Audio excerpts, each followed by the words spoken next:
అదే RTV app వార్తల్ని క్షణాల్లో చదివే అవకాశం ఉంటుంది. ఒక న్యూస్ పేపర్, ఒక టెలివిజన్ ఛానల్ మీ చేతుల్లో ఎప్పుడూ ఉంటాయి. గురుకుల విద్యాలయాలకు ఆయన విప్లవాత్మక మార్పులు తీసుకొచ్చారు. బహుజనుల రాజ్యాధికారం కోసం ఐపీఎస్కు రాజీనామా చేశారు. అవును, బహుజనుల రాజ్యాధికార లక్ష్యంతోనే ఆయన ఐపీఎస్కు రాజీనామా చేసి రాజకీయాల్లోకి ఎంట్రీ ఇచ్చిన ఆర్ఎస్ ప్రవీణ్ కుమార్ తన లక్ష్యాన్ని వదులుకున్నారా, లేకపోతే మార్గాన్ని మార్చుకున్నారా? ఆయన మాటలోనే తెలుసుకుందాం. ఆహ్వానించేద్దాం మాజీ పోలీస్ అధికారి, ఐపీఎస్ అధికారి, బీఆర్ఎస్ నేత ఆర్ఎస్ ప్రవీణ్ కుమార్ ఆర్టీవీ అన్సన్ సార్కు. Welcome sir. Hello Sachin. Please come sir. I'm good sir. RS Praveen Kumar గారు, వెల్కమ్ టు ఆర్టీవీ అన్సన్ సార్.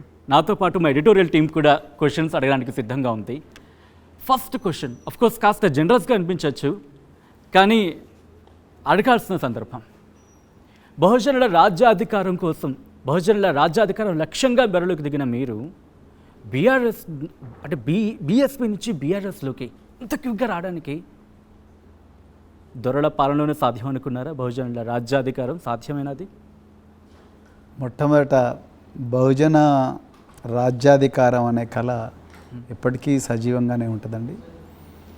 మీరు అన్నట్టుగా బీఆర్ఎస్ ఒక దొరల పార్టీ అనే ఫ్రేమింగ్ ఏదైతే ఉందో ఆ ఫ్రేమింగ్ తప్పని నేను అనుకుంటున్నాను అండి. బీఆర్ఎస్లో అన్ని వర్గాలకు చెందిన ప్రజలు ఉన్నారు. ఎస్సీలు ఉన్నారు, ఎస్టీలు ఉన్నారు, బీసీలు ఉన్నారు, బహుజనులు ఉన్నారు. ఆ విధమైన ఒక అపవాదు ఆ పార్టీ మీద వేయడం, నేను చెప్పిన కంప్లీట్ చేయండి, ఆ విధమైన అపవాదు వేయడం అనేది కరెక్ట్ కాదని నేను అనుకుంటున్నా. అందరి పార్టీ, అందుకొరకే తెలంగాణ ప్రజలు 2014లో వాళ్ళకు అధికారం ఇచ్చారు. దాని తర్వాత 2018లో కూడా అధికారం ఇచ్చారు. ఇప్పటికి కూడా 39 మంది ఎమ్మెల్యేలు వాళ్ళ చేతిలో ఉన్నారు. సో ఆ విధంగా ఈ దొరల పార్టీ అని చెప్పి ఆ విధమైన ఫ్రేమింగ్ అనేది కరెక్ట్ కాదని నేను అనుకుంటున్నా. But at the same time బహుజన రాజ్యాధికారం బీఆర్ఎస్తో సాధ్యమవుతుంది అన్న అంటే బీఎస్పీతో అయితే చాలా బాగుండేది, కానీ బీఎస్పీ పరిస్థితి బాగలేదు కాబట్టి నేను బీఆర్ఎస్లో జాయిన్ అవ్వడం జరిగింది. దానికి రకరకాల కారణాలు ఉన్నాయి, అవి మీరు యాజ్ వి గో హెడ్ నేను చెప్తాను మీకు. ఇక్కడ నా ఇంట్రెస్టింగ్ క్వశ్చన్ ఏంటంటే, అనుకుంటున్నారు అన్నారు మీరు, యు ఆర్ కోటింగ్ దట్ అనుకుంటున్నారు. మీరు యాక్సెప్ట్ చేస్తున్నారా, లేకపోతే ఇంకా యాక్సెప్టెన్స్ మీ నుంచి మీకే దొరకట్లేదా? యాక్సెప్టెన్స్ కాదండి, ఇక్కడ విషయం ఏంటంటే అది ఆ ఫ్రేమింగే తప్పు అంటున్నాను. అంటే ఆ ఫ్రేమింగ్ అది రాజకీయంగా వాళ్ళను రాజకీయంగా ఒక పార్టీని విమర్శించడము అనే ఆ ఫ్రేమింగ్లో చూస్తే అలాగే అనిపిస్తుంది. లేదు, దీని వెనుక ప్రజలు ఉన్నారు, దీనికి ఒక ఉద్యమ ప్రస్థానం ఉంది, 24 సంవత్సరాల పోరాటం ఉంది, ఒక రాష్ట్రాన్ని ఆవిర్భావానికి కారకులైన పార్టీ ఇది, దానికి ఒక గొప్ప నాయకుడు కేసీఆర్ గారు లాంటి ఒక గొప్ప నాయకుడు ఉన్నాడు, చావుకైనా తెగించి జైలుకు పోయి కూడా మరి పార్టీని ఈ రాష్ట్రాన్ని సాధించిండ్రు అనే ఒక ఫ్రేమ్తో చూస్తే ఒక డిఫరెంట్గా కనిపిస్తుంది. లేదు, ఎప్పుడు ఈ పార్టీ కూలిపోవాలి, ఎప్పుడెప్పుడు పోతే మనం ఎప్పుడెప్పుడు మళ్ళీ మనం అధికారంలోకి వచ్చి మనం దోచుకుందాం అని చూస్తే అది దొరల పార్టీగానే కనిపిస్తుంది. సో నేను అనేది అంటే చూసే విధానం మీద ఆధారపడ్డా. అంటే అట్లని నేను గత ప్రభుత్వంలో అసలే తప్పులు జరగలేదు అని నేను అనడం లేదు.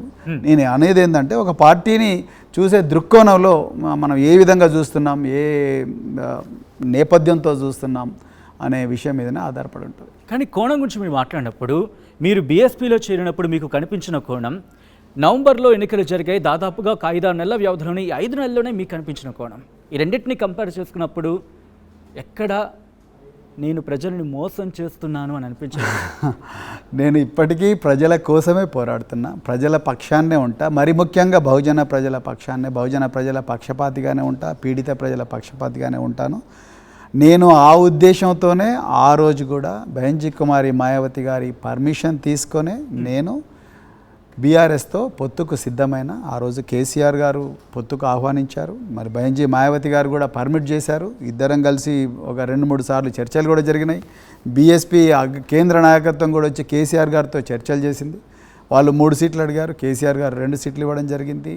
మార్చి 15వ తారీఖు నాడు పత్రికా ప్రకటనలు కూడా చేయడం జరిగింది. 2 పార్టీలు సీట్లు కూడా అలాట్ అయిపోయినాయి. మార్చి 16వ తారీఖు నాడు మాయావతి గారు పొత్తు రద్దు చేసుకోమన్నారు. నేను ఎందుకని కారణాలు అడిగితే ఆమె చెప్పలేదు. సో దీన్ని బట్టి నాకు అర్థమైంది ఏంటంటే, ఈ పార్టీ మేము 2.5 సంవత్సరాలు, దాదాపు 350 రోజులు నేను ఇంటి నుంచి బయట ఉన్నాను, 4000 గ్రామాలు పర్యటించాను, రైట్. 50,000 కిలోమీటర్లు ప్రయాణం చేసిన తెలంగాణలో లక్షలాది మంది ప్రజలకు బహుజన్ సమాజ్ పార్టీ గుర్తును పరిచయం చేయడం జరిగింది. బహుజన రాజ్యాధికారం వస్తే బహుజన వర్గాలకు, సమాజంలో 90% ఉన్న బహుజన వర్గాలకు ఏ విధంగా న్యాయం జరుగుతుందన్న విషయాన్ని నేను పరిచయం చేయడం జరిగింది. కానీ తను తీసుకున్న ఒక్క డెసిషన్ వల్ల మా శ్రమంతా కూడా వృధా అయిపోయింది. మేమేమన్నాం, కాన్షీరామ్ గారు ఏం చెప్పారు, మీకు చేతగానప్పుడు, మీకు అంత సొంత బలం లేనప్పుడు బలమైన పార్టీ ఏది ఉంటే ఆ బలమైన పార్టీ అన్ని పరిస్థితులు అనుకూలిస్తే ఆ పార్టీతో పొత్తు పెట్టుకొని ముందుకు పొమ్మన్నారు. మరి మాయావతి గారిని ఎక్కడ కూడా నేను ఆమె ఆదేశించిన సూత్రాలు కానీ కాన్షీరామ్ గారి ఆచరణ, వ్యూహము, ఎత్తుగడలు అవి ఎక్కడ కూడా మేము డీవియేట్ చేయలేదు. కానీ సడన్గా మార్చి 16వ తారీఖు నాడు క్యాన్సిల్ చేసుకోమంటే నేను క్యాన్సిల్ చేసుకోలేను. నేను ప్రజల ముందర నేను అప్పటికే మీలాంటి ఎంతో పేరు మోసిన జర్నలిస్టులు ఎంతోమంది ప్రశ్నలు అడిగారు. సో అడిగినప్పుడు నేను చెప్పడం జరిగింది, రాజకీయాల్లో పర్మనెంట్ శత్రువులు కానీ పర్మనెంట్ మిత్రులు గారు ఉండరు. ఈ బహుజన రాజ్య లక్ష్యం కోసం, ఆ లక్ష్య సాధన కోసం మనం సాధ్యమైనంత వరకు భావసారూప్యత, లేకపోతే నీ భావజాలానికి దగ్గరగా ఉండే పార్టీలు, ప్రజల్లో అంతో కొంత మంచి పేరున్న పార్టీలు ఏమైనా ఉంటే వాటితో పొత్తుకుపోవడంలో తప్పు లేదని కాన్షీరామ్ గారు అన్నారు. అందుకొరకే నేను పొత్తుకుపోయానని నేను దాన్ని చాలా డిఫెండ్ చేసుకున్నా. ఆ డిఫెన్స్ అంతా కూడా ఒక్క క్షణం నీళ్ళలో కలిసిపోయింది. అందుకొరకే నేను బీఎస్పీ నుంచి స్వచ్ఛందంగా బయటకు వచ్చాను. కంటిన్యూ చేద్దాం. ప్రసాద్ సిద్ధంగా క్వశ్చన్స్తో. ప్రసాద్ సార్, బహుజనవాదాన్ని బలపరిచేందుకు మీరు బరిలోకి దిగారు. అలాంటిది మీకు రాష్ట్ర వ్యాప్తంగా ఎంతోమంది అభిమానులు కూడా ఉన్నారు. మీలాంటి వాళ్ళ వల్లే అవ్వకపోతే ఇక బహుజనులను నడిపించేది ఎవరు? అంటే ఏదో ఒక పార్టీ కింద పనిచేయాల్సిందేనా? బహుజన రాజ్యాధికారానికి ఇప్పుడు నేను నీళ్ళు వదిలినానని నేను అనుకోవడం లేదు. ఆ కళ ఇప్పటికి కూడా సజీవంగానే ఉంది. నేను బీఆర్ఎస్లో చేరిన రోజు నేను చాలా క్లియర్గా చెప్పిన, తెలంగాణవాదం బహుజనవాదం రెండు ఒకటే. ఎందుకంటే ఆనాడు తెలంగాణవాదం కూడా ఆనాడు 50 సంవత్సరాల నుండి దాదాపు 50-60 సంవత్సరాల స్వాతంత్రం వచ్చినప్పటి నుంచి ఆనాటి ఉమ్మడి ఆంధ్రప్రదేశ్లో ఉండే భూస్వామ్య పాలకులు ఎవరైతే ఉన్నారో వాళ్ళ చేతిలో చితికిపోయింది తెలంగాణ. అణచివేతకు వ్యతిరేకంగా వచ్చిందే తెలంగాణవాదం. అదేవిధంగా 2000 సంవత్సరాల నుండి ఈ సమాజంలో, నిచ్చెనమెట్ల సమాజంలో తరతరాలుగా అణచివేతకు గురైన బహుజన సమాజం, వాళ్లను విముక్తి చేయడం కోసం వచ్చిందే బహుజనవాదం. ఓట్లు మావా, సీట్లు మీవా, ఇకపై చెల్లదు అనే ఒక కొత్త నినాదంతో కాన్షీరామ్ గారు 1984లో బహుజన సమాజ్ పార్టీ పెట్టి తీసుకొచ్చాడు. అంటే రెండు వాదాలకు ఒక సామాన్యమైన విషయం ఏంటంటే, కామన్ విషయం ఏంటంటే అణచివేత. ఆ అణచివేతకు వ్యతిరేకంగా వచ్చిన తిరుగుబాటు. అందుకొరకే తెలంగాణవాదం బహుజనవాదం కలిస్తే తెలంగాణలో ఉండే బహుజన ప్రజానీకాలకు అందరికీ కూడా కొంత న్యాయం జరుగుతుందని నమ్మిన వ్యక్తిని. అందుకొరకే నేను బీఆర్ఎస్లో జాయిన్ అయినా. ఈరోజు కూడా అదే నమ్ముతున్నా. నాకు తప్పకుండా రాబోయే రోజుల్లో బీఆర్ఎస్లో ఈ బహుజనవాదానికి తెలంగాణలో అన్ని వర్గాలకు తప్పకుండా న్యాయం జరుగుతుందనే ఆశ నాకున్నది. అందుకొరకే నేను బీఆర్ఎస్లో జాయిన్ అయ్యాను. అంటే కేంద్రంలో అధికారంలో ఉన్న బీజేపీ పార్టీ, అలాగే రాష్ట్రంలో అధికారంలో ఉన్న కాంగ్రెస్ పార్టీని వదిలి నిండా మునగబోతున్నటువంటి బీఆర్ఎస్ పార్టీలో చేరితే మీకు వచ్చే లాభం ఏంటి? మొట్టమొదట ఒక రాజకీయ పార్టీలో చేరడం అనే దానికి కొలబద్ద ఆ పార్టీ అధికారంలో ఉందా లేదా అన్నది కాదు అని నేను బలంగా నమ్ముతా. అధికారంలో ఉన్నప్పుడే ఆ పార్టీలో జాయిన్ అవుతే నాకన్నా ఒక గొప్ప అవకాశవాది ప్రపంచంలో ఎవడుంటాడు. ఏ పార్టీలో ఎప్పుడైనా ఏదైనా ఒక పార్టీలో జాయిన్ అవ్వాలంటే ఆ పార్టీ యొక్క ప్రస్థానం ఏంటి, ఆ పార్టీ ఏ వర్గాల కోసం, ఏ ప్రాంతాల అభ్యున్నతి కోసం వచ్చింది రాజకీయాల్లోకి, ఆ పార్టీని ఎలాంటి నాయకత్వం నడిపిస్తుంది, ఆ పార్టీ అధికారంలో ఉన్నప్పుడు ఎలాంటి మంచి పనులు చేసింది, ఆ పార్టీ ఏ విధంగా గ్రామీణ ప్రాంతాల్లో నాయకత్వాన్ని పోషించింది, ఆ పార్టీలో ఎదుగుదల ఉండదా, ఇన్ని రకాల ఇవన్నీ చూస్తామండి. అంతే తప్ప కాంగ్రెస్ పార్టీ అధికారంలో ఉంది కాబట్టి కాంగ్రెస్ పార్టీ ఈ మధ్యన చాలామంది గొర్రెలు పోతూ ఉన్నాయి, గేట్లు తెరిస్తే గొర్రెల మంద పోయినట్టు చాలామంది పోతూ ఉన్నారు. సో అదేవిధంగా బీజేపీ అధికారంలో ఉంటే బీజేపీ పోవడం, లేకపోతే రాబోయే రోజుల్లో బీజేపీ అధికారంకి వస్తుంది, అది కాదు. నేను సిద్ధాంతాన్ని నమ్మి, ఒక వాదాన్ని నమ్మి, ఈ వాదం వల్ల ప్రజానికానికి విపరీతమైన, అంటే పెద్ద సంఖ్యలో ప్రజలకు న్యాయం జరుగుతుందనే ఒక గొప్ప ఆశయంతో నేను రాజకీయాల్లోకి వచ్చిన వాడిని. అందుకొరకు మీరు చూస్తే నా మొదటి పార్టీ, నేను మొట్టమొదటి నాకుండే డిఫాల్ట్ పార్టీ నేను బహుజన్ సమాజ్ పార్టీలో జాయిన్ అయ్యాను. బహుజన్ సమాజ్ పార్టీలో జాయిన్ అయినప్పుడు దేశంలో బహుజన్ సమాజ్ పార్టీ అధికారంలో లేదు. కేవలం వాళ్ళకు ఉత్తరప్రదేశ్లో ఒక ఎమ్మెల్యే ఉన్నారు. ఆయన కూడా నేను ఆ పార్టీలోకి ఎందుకు వచ్చినంటే, ఆ పార్టీని ఆ పార్టీకి పునాది అయిన సిద్ధాంతం ఏదైతుందో ఆ సిద్ధాంతం అనేది దేశంలో మహిళలు కానీ పురుషులు కానీ పేదలు కానీ వీళ్ళందరూ కూడా ఎస్సీలు ఎస్టీలు మైనారిటీలు బీసీలు వీళ్ళందరూ కూడా ఆ పేదరికం నుంచి బయటికి రావాలన్న ఒక వాదంతో ఆ పునాది మీద నిర్మించబడ్డదే బహుజన్ సమాజ్ పార్టీ.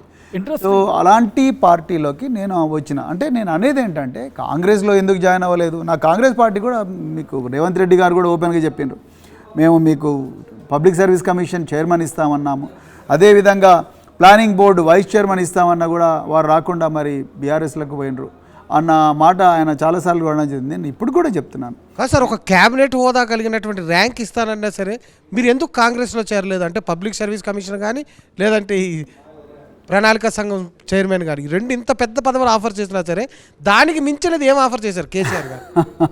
చాలా మంచి ప్రశ్న. దానికి మించిన ప్లాట్ఫామ్ కేసీఆర్ గారు ఆఫర్ చేశారు. ప్రజల గొంతుకగా ఉండడం కోసం, ఏ వర్గాలైతే తరతరాలుగా అణిచివేతకు గురవుతున్నారో ఆ వర్గాల గొంతుకగా ఉండడం కోసం, ఏ పార్టీ అధికారంలో ఉన్నా ఆ వర్గాల గొంతుకగా ఉండి ఆ వర్గాల కోసం పోరాడడం కోసం, ఆ వర్గాల అభ్యున్నతి కోసం, సమూలమైన మార్పులు తీసుకురావడం కోసం ఒక చక్కటి ప్లాట్ఫామ్ బీఆర్ఎస్ అని నేను నమ్ముతున్నా. అలాంటి ప్లాట్ఫామ్ మీద అయితేనే ఈ వర్గాలకు న్యాయం జరుగుతుందనే ఉద్దేశంతో నేను దీంట్లోకి వచ్చిన. అంతే తప్ప నేను పబ్లిక్ సర్వీస్ కమిషన్ చైర్మన్కు అసలు ఒక రాజకీయ నాయకుడిని ఎట్లా ఆహ్వానిస్తారండి రేవంత్ రెడ్డి గారు? నాకు అర్థం కాదు. నేను ఒక జాతీయ పార్టీకి రాష్ట్ర అధ్యక్షుడిగా ఉన్నా, రేపు నేను పబ్లిక్ సర్వీస్ కమిషన్ చైర్మన్గా ఉంటే నా దగ్గరకు వచ్చే విజిటర్స్ ఎవరుంటారు? లేకపోతే వాళ్ళు ఎలాంటి రిక్వెస్ట్లు తీసుకొని వస్తారు? ఆ మాత్రం ఆలోచించేద్దాం ముఖ్యమంత్రి గారు. ఒక రాజకీయ నాయకుడిని తీసుకొచ్చి పబ్లిక్ సర్వీస్ కమిషన్ చైర్మన్గా పెడితే ఏం లాభం? అదే ఇంకొకటి రెండవది, నేను ఆల్రెడీ రిక్రూట్మెంట్ బోర్డు చైర్మన్గా పనిచేస్తున్నాను. నాకు కొత్తగా మీరు ఆఫర్ చేసేది ఉన్నది ఒక రాజ్యాంగబద్ధమైన పోస్ట్ అన్నదే తప్ప నేను ప్రజల గొంతుకగా ప్రజల సమస్యల మీద ఎప్పుడు ప్రశ్నించే అవకాశం నాకు వస్తుంది. నేను వచ్చింది ఎందుకోసం రాజకీయాల్లోకి? లేకపోతే నేను అందరిలాగానే ఇప్పుడు మహేందర్ రెడ్డి గారు డీజీపీగా రిటైర్ అయ్యి ఆయన పబ్లిక్ సర్వీస్ కమిషన్గా మారారు. నేను కూడా డీజీపీగా రిటైర్ అయ్యి నేను కూడా పబ్లిక్ సర్వీస్ కమిషన్ చైర్మన్ తీసుకునేవాడిని కదా. నేను అందుకోసం రాలేదు. నా 7 సంవత్సరాల విలువైన ఐపీఎస్ ఉద్యోగం ఆ సర్వీస్ను వదులుకొని 26 సంవత్సరాల సర్వీస్ తర్వాత 7 సంవత్సరాల విలువైన సర్వీస్ను వదులుకున్నది నేను ప్రజల గొంతుకగా మారడం కోసం. అదేవిధంగా ఈ రాష్ట్రంలో ఈ దేశంలో 90% ఉన్న ఈ బహుజన ప్రజలకు ఒక ఓదార్పుగా లేకపోతే వాళ్ళ గొంతుగా ఉండడం కోసం నేను వచ్చిన. అంతే తప్ప అంటే ఇప్పుడు బీఆర్ఎస్కి బహుజనులు అందరూ దూరం అయ్యారు, వాళ్ళని మళ్ళీ మచ్చిక చేసుకునేందుకే ఆర్ఎస్ ప్రవీణ్ ఒక పావులా వాడుకుంటున్నారు, అందువల్ల ఇప్పుడు ఏ మీటింగ్ అయినా సరే కేటీఆర్తో తగిన ప్రాధాన్యత ఇస్తున్నారు అంటే మీరు ఒప్పుకుంటారా? నేను ఎవరి చేతిలో పావును కాదండి. నాకు 26 సంవత్సరాల పరిపాలన అనుభవం ఉంది. అదేవిధంగా నీ ప్రపంచంలో ఏది రైటు ఏది తప్పు అని తెలుసుకునే విచక్షణ జ్ఞానం ఉంది. అంతే తప్ప నేను ఒకరి వేసిన చదరంగంలో పావునో లేకపోతే ఇంకో సముదనో కావడానికి నేను ఇక్కడ రాలేదు. ప్రజల గొంతుకగా కావడానికి నేను ఇక్కడ వచ్చిన. నాకు వారు ప్రాధాన్యత ఇస్తున్నారంటే వారికి హృదయపూర్వకమైన ధన్యవాదాలు. తప్పకుండా ఆ ప్రాధాన్యత లభిస్తుంది. బహుజనుల ప్రయోజనాల కోసం మాట్లాడే, అభ్యున్నతి కోసం మాట్లాడే ఒక గొంతుగా నాకు ఆ ఇంపార్టెన్స్ దొరుకుతుందని నేను భారత రాష్ట్రపతికి వచ్చాను. అది తప్పకుండా నెరవేరుతుందని నేను అనుకుంటున్నాను. అంటే మీరు అంటున్నారు, ఈ మాట అంటున్నారు. అలాగే మీతో పాటు ఉద్యమాల్లో పాల్గొన్నటువంటి మీకు ఐఏఎస్ అధికారి ఆకునూరు మురళి కేవలం కేటీఆర్ పల్లకి మోసేందుకే ఐపీఎస్ ప్రవీణ్ కుమార్ బీఆర్ఎస్లో చేరారంటున్నారు. ఆకునూరి మురళి గారి గురించి నేను మాట్లాడకూడదని ఒక నిర్ణయం తీసుకున్నా. ఎందుకంటే రాజకీయాలలో అనుభవం ఉండి రాజకీయాలలో మునిగి తేలి లేకపోతే ప్రజల కోసం పోరాడి ఈ ఎన్నికల యుద్ధంలో ప్రత్యక్షంగా పాల్గొని ప్రతి ఒక్క ఓటర్ దగ్గరికి పోయి తన భావజాలాన్ని వివరించి ఆ మాట అంటే బాగుంటుంది. లేకపోతే నేను బహుజన్ సమాజ్ పార్టీలో ఉన్నప్పుడు నేను ఉద్యోగాన్ని వదిలిపెట్టుకొని వచ్చాను. బహుజన్ సమాజ్ పార్టీలో ఉన్నప్పుడు ఆయన నాతో పాటు నడిచి ఆ 350 రోజుల్లో నాతో పాటు ఒక్క రోజైనా నడిచి ప్రజల సమస్యలు ఇంత ఘోరంగా ఉన్నాయా, ఇంత తీవ్రంగా ఉన్నాయా అని తెలుసుకొని ఆ మాట మాట్లాడితే బాగుంటుంది. నేను ఎవరి పల్లకి మోయడానికి రాలేదు. నేను బహుజనులను పల్లకిలో కూర్చోబెట్టి వాళ్ళను మోయడానికి వచ్చిన, వాళ్ళ కళలను మోయడం కోసం వచ్చిన రాజకీయాల్లోకి. అంతే తప్ప ఆకునూరు మురళి గారు అంటున్నట్టుగా నేను ఎవరిని కేసీఆర్ గారినో లేకపోతే ఇంకొకరినో పల్లకిలో మోయడానికి రావలేదు. వాళ్ళు కూడా ఆ విధంగా కోరుకుంటారని నేను అనుకోను. రైట్, మీకు సన్నిహితులు కావచ్చు, మీకు దగ్గరగా ఉన్న వాళ్ళు కావచ్చు, ఒక మాట జరుగుతుంది. తన స్వార్థం కోసం బీఆర్ఎస్లో చేరారు. రాజకీయాల్లో హత్యలు ఉండవు, ఆత్మహత్యలు తప్ప. సో ఇప్పుడు మీరు ఈ పరిస్థితి ఏంటి? అంటే నిండా మునిగిపోయింది బీఆర్ఎస్ అనే మాట వినిపిస్తోంది. పోనీ మీరన్న ప్రకారం ప్రజల యాక్సెప్టెన్సీ అనుకుంటే కనుక పార్లమెంట్లో 0 అండ్ మీరు సిరిపూర్లో కూడా మీరు గెలవలేదు. అవును. సో ఇటువంటి నేపథ్యంలో మీరు అన్నట్టుగా రాజకీయంగా ముందుకు వెళితేనే మనం అనుకునే లక్ష్యం సాధ్యమవుతుందని చెప్పి ఎక్కడ పొంతలు కుదరడం లేదు? సచిన్ గారు, మీ ప్రశ్నలోనే ఆన్సర్ ఉంది.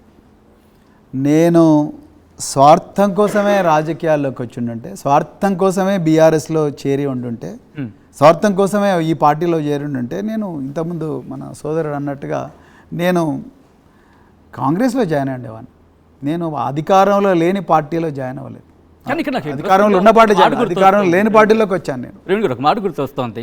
ఇందులో కాన్వర్సేషన్లో మనం మాట్లాడుకున్నప్పుడు, ఇన్వెస్ట్మెంట్కి సంబంధించి మాట్లాడుకున్నప్పుడు, డౌన్ఫాల్ అయినప్పుడు ఒక బ్రాండ్కి సంబంధించి బ్రాండ్ బాగుందంటే దాని వాల్యూ తక్కువైనా సరే ఇన్వెస్ట్ చేస్తాం, లాంగ్ లాస్టింగ్లో మనకు ఉపయోగపడుతుందని చెప్పి. సో బీఆర్ఎస్లో ఆర్ఎస్ ప్రవీణ్ కుమార్ చేరడం కూడా ఇటువంటి ఇన్వెస్ట్మెంట్ ప్లాన్ అనుకోవాలా? మీరు అన్నది ఇన్వెస్ట్మెంట్ కంపెనీల గురించి. బీఆర్ఎస్ కంపెనీ కాదు, ఒక పార్టీ, ఒక రాజకీయ పార్టీ. 25 సంవత్సరాల ఉద్యమ ప్రస్థానం ఉన్న పార్టీ. ఎంతోమంది అమరవీరులు త్యాగాలు చేస్తే ఆ త్యాగాలను వృధా కాకూడదు అని చెప్పి ఆ త్యాగాలను పదిలంగా భద్రపరిచి ఆ త్యాగాల ఆ కళలు, అమరవీరుల కళలు నిజమయ్యేలా దాదాపుగా 24 సంవత్సరాలు పోరాటం చేసిన పార్టీ. దీన్ని ఒక కంపెనీగా పోల్చడం అనేది కరెక్ట్ కాదు. ఇది ఓనర్స్ ప్రజలే. కంపెనీ అని కాదు, జస్ట్ అక్కడ కంపారిజన్ మీకు చూపించే ప్రయత్నం తప్ప కంపెనీ అక్కడ ఉద్దేశం. నేను సచిన్ గారు, నేను మళ్ళీ చెప్తున్నాను, నేనేదో నా మార్కెట్లో నా వాల్యూ పెరగాలనో, నాకేదో పదవులు రావాలనో, లేకపోతే ఇంకేదో చేయాలనో నేను ఈ పార్టీలోకి చేరలేదు. నేను రాత్రి నిద్రపోయే ముందు ఒక సాటిస్ఫాక్షన్తో నిద్రపోవాలి. 10 మంది ప్రజలకు వాళ్ళ గొంతుకగా మారినప్పుడు వీళ్ళ సమస్యలు ఎవరు పట్టించుకోవడం లేదు, ఆ సమస్యలు నేనన్నా పట్టించుకుంటున్నానన్న సాటిస్ఫాక్షన్ నీకు దొరకాలి. సో 10 మంది ప్రజలకు నా మాట ఎవరు వినడం లేదు, కనీసం ఈ పార్టీ దగ్గర, ఈ నాయకుడి దగ్గరైనా నీకు స్పేస్ దొరుకుతుందన్న ఒక ఆలోచన 10 మంది ప్రజలకు రావాలి. వాళ్ళందరికీ ఒక ఓదార్పుగా నువ్వు మారాలి అన్న ఉద్దేశంతోనే నేను రాజకీయాల్లోకి వచ్చిన తప్ప నేను ఇవాళ ఒక ఎర్రబుగ్గ కారులోనో పెద్ద బంగళాలో ఉండాలి, నా చుట్టూ ఒక 100 మంది కానిస్టేబుల్ ఉండాలి, ఒక పెద్ద ప్రహరీ గోడ ఉండాలి, అట్లా నేను ఆ ఉద్దేశంతో రాలేదు. అవన్నీ నేను చూసిన ఆల్రెడీ పోలీస్ ఆఫీసర్గా. నాకు అవన్నీ అవసరం లేదు, ఎందుకంటే నేను పోలీస్ ఆఫీసర్గా అవన్నీ చూసిన. ఈరోజు చాలామంది మినిస్టర్లకు, చాలామంది ఎమ్మెల్యేలకు, ఎక్స్ఎమ్మెల్యేలకు వాళ్లకు లేనంత భద్రత భారత ప్రభుత్వం, రాష్ట్ర ప్రభుత్వాలు నాకు కల్పించినాయి ఒక ఆఫీసర్గా. నేను అదేదో ఆర్భాటాల కోసం రాలేదు. 90% మంది ప్రజలు తరతరాలుగా పీడనకు గురైనరు, వేదనకు గురైనరు కాబట్టి వాళ్ళ గొంతుకగా కావాలని వచ్చిన. ఇక్కడ మరో ప్రశ్న నాకు తలెత్తుతోంది ప్రవీణ్ గారు. మీరు అన్నారు నేను పరిపాలన చేస్తున్నాను, పరిపాలన చూస్తున్నాను అని చెప్పి ఒక మంచి అడ్మినిస్ట్రేషన్ ఇచ్చారంటున్నారు. సో మీ అధ్యక్షతన బీఎస్పీ లాంటి ఒక పార్టీ తెలంగాణలో కనీసం అంటే మనుగడ లేదు అనుకున్న స్థాయి నుంచి ఒక హైప్ అయితే క్రియేట్ వచ్చింది. అవును. సో అక్కడి నుంచి అంటే మీరు ఏం చెప్తే అది చేయగలరు, ఇంప్లిమెంట్ చేయగలరు పార్టీ నుంచి ఎవరైనా చెబితే అది మీరు ఇంప్లిమెంట్ చేయాలి. ఇది మీకు ఇబ్బంది కదా? నాకు అలాంటి ఇబ్బంది ఏం లేదండి. ఎందుకంటే నేను మళ్ళీ చెప్తున్నాను, నేను అంత ఈగోయిస్ట్ని కాదు. అంటే నేను చెప్పిందే నడవాలి, ఒకరు చెప్పేది వినకూడదు, మనమే అగ్రనాయకుడిగా ఉండాలన్న ఆలోచన నాకు అట్లాంటిది ఏం లేదండి. నేను మళ్ళీ రిపీట్ చేస్తున్నాను, నేను ఆ రోజు బహుజన్ సమాజ్ పార్టీలో తెలంగాణ రాష్ట్ర అధ్యక్షుడు ఉన్న మాయావతి గారి ఆదేశాల ప్రకారమే పనిచేసాం, ప్రజల ఆకాంక్షల మేరకే పనిచేసాం. ఇలా కేసీఆర్ గారి నాయకత్వంలో నేను బహుజన్ సమాజ్ పార్టీకి రాష్ట్ర అధ్యక్షుడిగా పనిచేసి ఇలా మీరు అనేది ఏంటంటే కింది ఆర్డర్లు ఇచ్చిన మీరు ఇలా కేసీఆర్ గారు మీకు స్పేస్ ఇస్తేనే పనిచేసే పార్టీలోకి మీరు వచ్చారని అంటున్నారు. నాకు అట్లాంటి what I mean to say, like ఇప్పుడు పార్టీ గైడ్ చేస్తే ఆ గైడెన్స్లోనే వెళ్ళాలి తప్ప వాడు ఓన్ వర్షన్ తీసుకుని వెళ్ళే ప్రసక్తి కొన్ని సందర్భాల్లో ఉండదు, అఫ్కోర్స్ మనకు ఉన్నప్పటికీ కూడా. సో అటువంటి నాడు పార్టీకి సంబంధించి కట్టుబడి నడుచుకోవాల్సి ఉంటుంది. ఏ పార్టీ అయినా అంతే, బహుజన్ సమాజ్ పార్టీ అయినా పార్టీ విధి విధానాలు కట్టుబడి నడుచుకోవాలి. నేను రాష్ట్ర అధ్యక్షునైనా కేంద్ర ప్రభుత్వం, కేంద్ర పార్టీ ఏ నిర్ణయాలు తీసుకుంటే ఆ నిర్ణయాలు కట్టుబడి నడవాలి. తర్వాత పార్టీ తెలంగాణలో కేసీఆర్ గారు పొలిట్ బ్యూరో ఏ నిర్ణయం తీసుకుంటే ఆ నిర్ణయానికి కట్టుబడే పార్టీలో ఉండే అందరు నాయకులు ముందరికి నడవాలి, అంతే తప్ప పార్టీ ఆనాడు మీకు ఒక ఉదాహరణ చెప్తాను. మరి బీఆర్ఎస్ బీఎస్పీ 2 పొత్తు అయినప్పుడు కేసీఆర్ గారు వాళ్ళ క్యాడర్కి అందరికీ చెప్పారు, చాలామంది నుంచి అపోజిషన్ వచ్చింది, మళ్ళీ బీఎస్పీతో పొత్తు ఎందుకు, సో మనం బీఆర్ఎస్ఏ పోటీ చేద్దామంటే కేసీఆర్ గారిని ఇది పార్టీ యొక్క నిర్ణయం, మీరందరూ కూడా దీన్ని ఫాలో కావాల్సిందే అని వారు చెప్పడం జరిగింది, వాళ్ళందరూ ఒప్పుకున్నారు. సో నేను అనేది ఏంటంటే మనం ఎవరి దగ్గర నుంచి ఆర్డర్స్ తీసుకుంటున్నాం, ఎవరి విధి విధానాలు కట్టుబడి ఉంటున్నాం అనేది ఆ పార్టీ, లేకపోతే నువ్వు ఎందుకోసం రాజకీయాల్లోకి వచ్చానే దాని మీద నీకు స్పష్టత మీద ఆధారపడి ఉంటుంది. అదేవిధంగా ఆ పార్టీ విధి విధానాల మీద, ఆ పార్టీ కాన్స్టిట్యూషన్ మీద ఆధారపడి ఉంటుంది. రైట్. ఒక బయట విందాం, బయట విన్న తర్వాత ఆర్ఎస్పీ గారి రియాక్షన్ తీసుకుందాం. టీఎస్పీఎస్సీ అంశానికి సంబంధించి ఆయన ఒక కామెంట్ చేశారు, ఒకసారి ఆ కామెంట్ని చూసిన తర్వాత మాట్లాడుకునే ప్రయత్నం చేద్దాం. Bite please. బండి సంజయ్ అంశం కానీ మీరంతా కూడా ఒక ఐపీఎస్ ఆఫీసర్గా మీరు అక్కడ జరిగిన ఘటన కూడా ఏ విధంగా? నన్ను అడిగితే Telangana state public service commission leakage మొదటి రోజు రంగనాథ్కి ఇచ్చింటే ఇప్పటికల్లా ముఖ్యమంత్రి అరెస్ట్ అంటుంటాడు. ఇక అంతే, నేను చెప్పే ఆన్సర్ అదే. మొదటి రోజే రంగనాథ్కి ఇచ్చింటే ఇవాళ తెలంగాణ ముఖ్యమంత్రి కేటీఆర్ ఇంకెవరైనా మంత్రులు ఉంటే వీళ్ళందరూ అరెస్ట్ అయ్యేటోళ్ళు. ఏవన్గా బండి సంజయ్ ఉన్నారు. నిజంగా బండి సంజయ్ 10th రంగనాథ్ గారు చెప్పే ఆధారాల ప్రకారం call data records, WhatsApp messages, WhatsApp chats ప్రకారము మరి వాళ్ళు చేసిన ఇన్వెస్టిగేషన్ ప్రకారం ఆయన ఆధారాలు ఉన్నాయని చెప్తున్నాడు. అందుకొరకే ఒక ఎంపీని అరెస్ట్ చేయాలంటే మామూలు విషయం కాదు. సో అరెస్ట్ చేసిందంటే ఆయన పోలీసులు ఏం ఆధారం లేకుండా అరెస్ట్ చేయరు రేపు, ఎందుకంటే వీళ్ళు ఆధారం లేకుండా అరెస్ట్ చేస్తే వీళ్ళు జైలుకు పోతారు. సో తప్పకుండా ఆయన చేసింటాడని ఆయన రంగనాథ్ చెప్తున్నారు. రంగనాథ్ గారు చెప్పిన వర్షనే నేను చెప్తున్నా. రంగనాథ్ గారు స్టేట్మెంట్ ఆధారంగా పోయి రిమాండ్ రిపోర్ట్ ఆధారంగా పోతే తప్పకుండా బండి సంజయ్ గారు చేసింటారు అనుకుంటున్నా. అది తప్పు, అట్లా చేయడం కరెక్ట్ కాదు. విద్యార్థుల జీవితాలు ఆడుకోవడం కరెక్ట్ కాదు. ప్రవీణ్ గారు మీ రియాక్షన్? నేను మళ్ళీ చెప్తున్నాను కదా, పోలీస్ ఇన్వెస్టిగేషన్ వాళ్ళు తప్పకుండా, అంటే నేను ఇన్వెస్టిగేషన్లో నేను ఆ రోజు కూడా చెప్పినా, ఈ రోజు కూడా చెప్తున్నా, ఇన్వెస్టిగేషన్ పర్ఫెక్ట్గా జరగాలి. దోషులు ఎవరైతే వాళ్ళను తప్పకుండా పట్టుకోవాలని చెప్పిన నేను ఆ రోజు చెప్తున్నా, ఈ రోజు చెప్తున్నా. ఆ రోజు ప్రవీణ్ కుమార్ చేసిన పోరాటమే న్యాయబద్ధంగా సాక్ష్యాలతో సహా ప్రవీణ్ కుమార్ ఆ రోజు పోరాటం చేసిండు. నేను ఒక వ్యక్తి మీదనో లేకపోతే ఒక పార్టీ మీదనో నేను మాట్లాడలేదు. ఆ రోజు కూడా చెప్పిన, చాలామంది మీలాంటి వాళ్ళు చాలామంది కూడా ఈ ప్రశ్న ఇస్తున్నారు. ఆ రోజు మీరు కేసీఆర్ మీద ఆ విధంగా అన్నారు, ఈ విధంగా అన్నారంటే నేను ఆ రోజు కూడా చెప్తున్నాను, నేను ఆ రోజు నిరుద్యోగుల పక్షాన్ని నిలబడదాం అనుకున్నాను. ఎందుకంటే మరి ఒక్కొక్క పేపరు 10 లక్షల నుంచి ₹1 కోటి అమ్ముడు పోయింది. అదేవిధంగా 35 లక్షల మంది నిరుద్యోగులు ఉద్యోగాల కోసం వెయిట్ చేస్తూ ఉన్నారు. అలాగే మరి తెలంగాణలో గ్రూప్ 1 దాదాపుగా 10 సంవత్సరాల తర్వాత గ్రూప్ 1 మొదటిసారి వచ్చింది.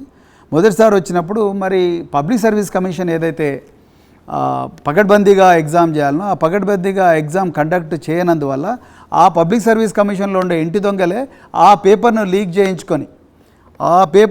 చేయించుకొని బార్లల్లో, రెస్టారెంట్లలో కూర్చొని వాళ్ళు ఆ లీక్ అయిన పేపర్తో ప్రిపేర్ అయ్యి వచ్చి ఒక్కొక్కరు 120 నుంచి 130 మార్కులు తెచ్చుకున్నారు 200 కోసం.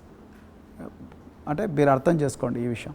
సో అందుకు నిరుద్యోగ సమాజం అంతా కూడా చాలా నిరాశతో ఉండి ఆత్మహత్యలు చేసుకునే పరిస్థితి వస్తే వాళ్ళ తరపున నా గొంతెత్తి నేను అమరణ నిరాహార దీక్ష కూడా చేసిన. ఆనాడు ప్రభుత్వం నన్ను అరెస్ట్ చేసింది. సో నేను ఆ రోజు ఏమన్నా, ఇన్వెస్టిగేషన్ నిష్పక్షపాతంగా జరగాలి, జనార్దన్ రెడ్డి గారిని డిస్మిస్ చేయాలి, బర్తరఫ్ చేయాలి టీఎస్పీఎస్సీ చైర్మన్ అని చెప్పి నేను డిమాండ్ చేసిన. కానీ ఆ రోజు ప్రభుత్వం చేయలేదు.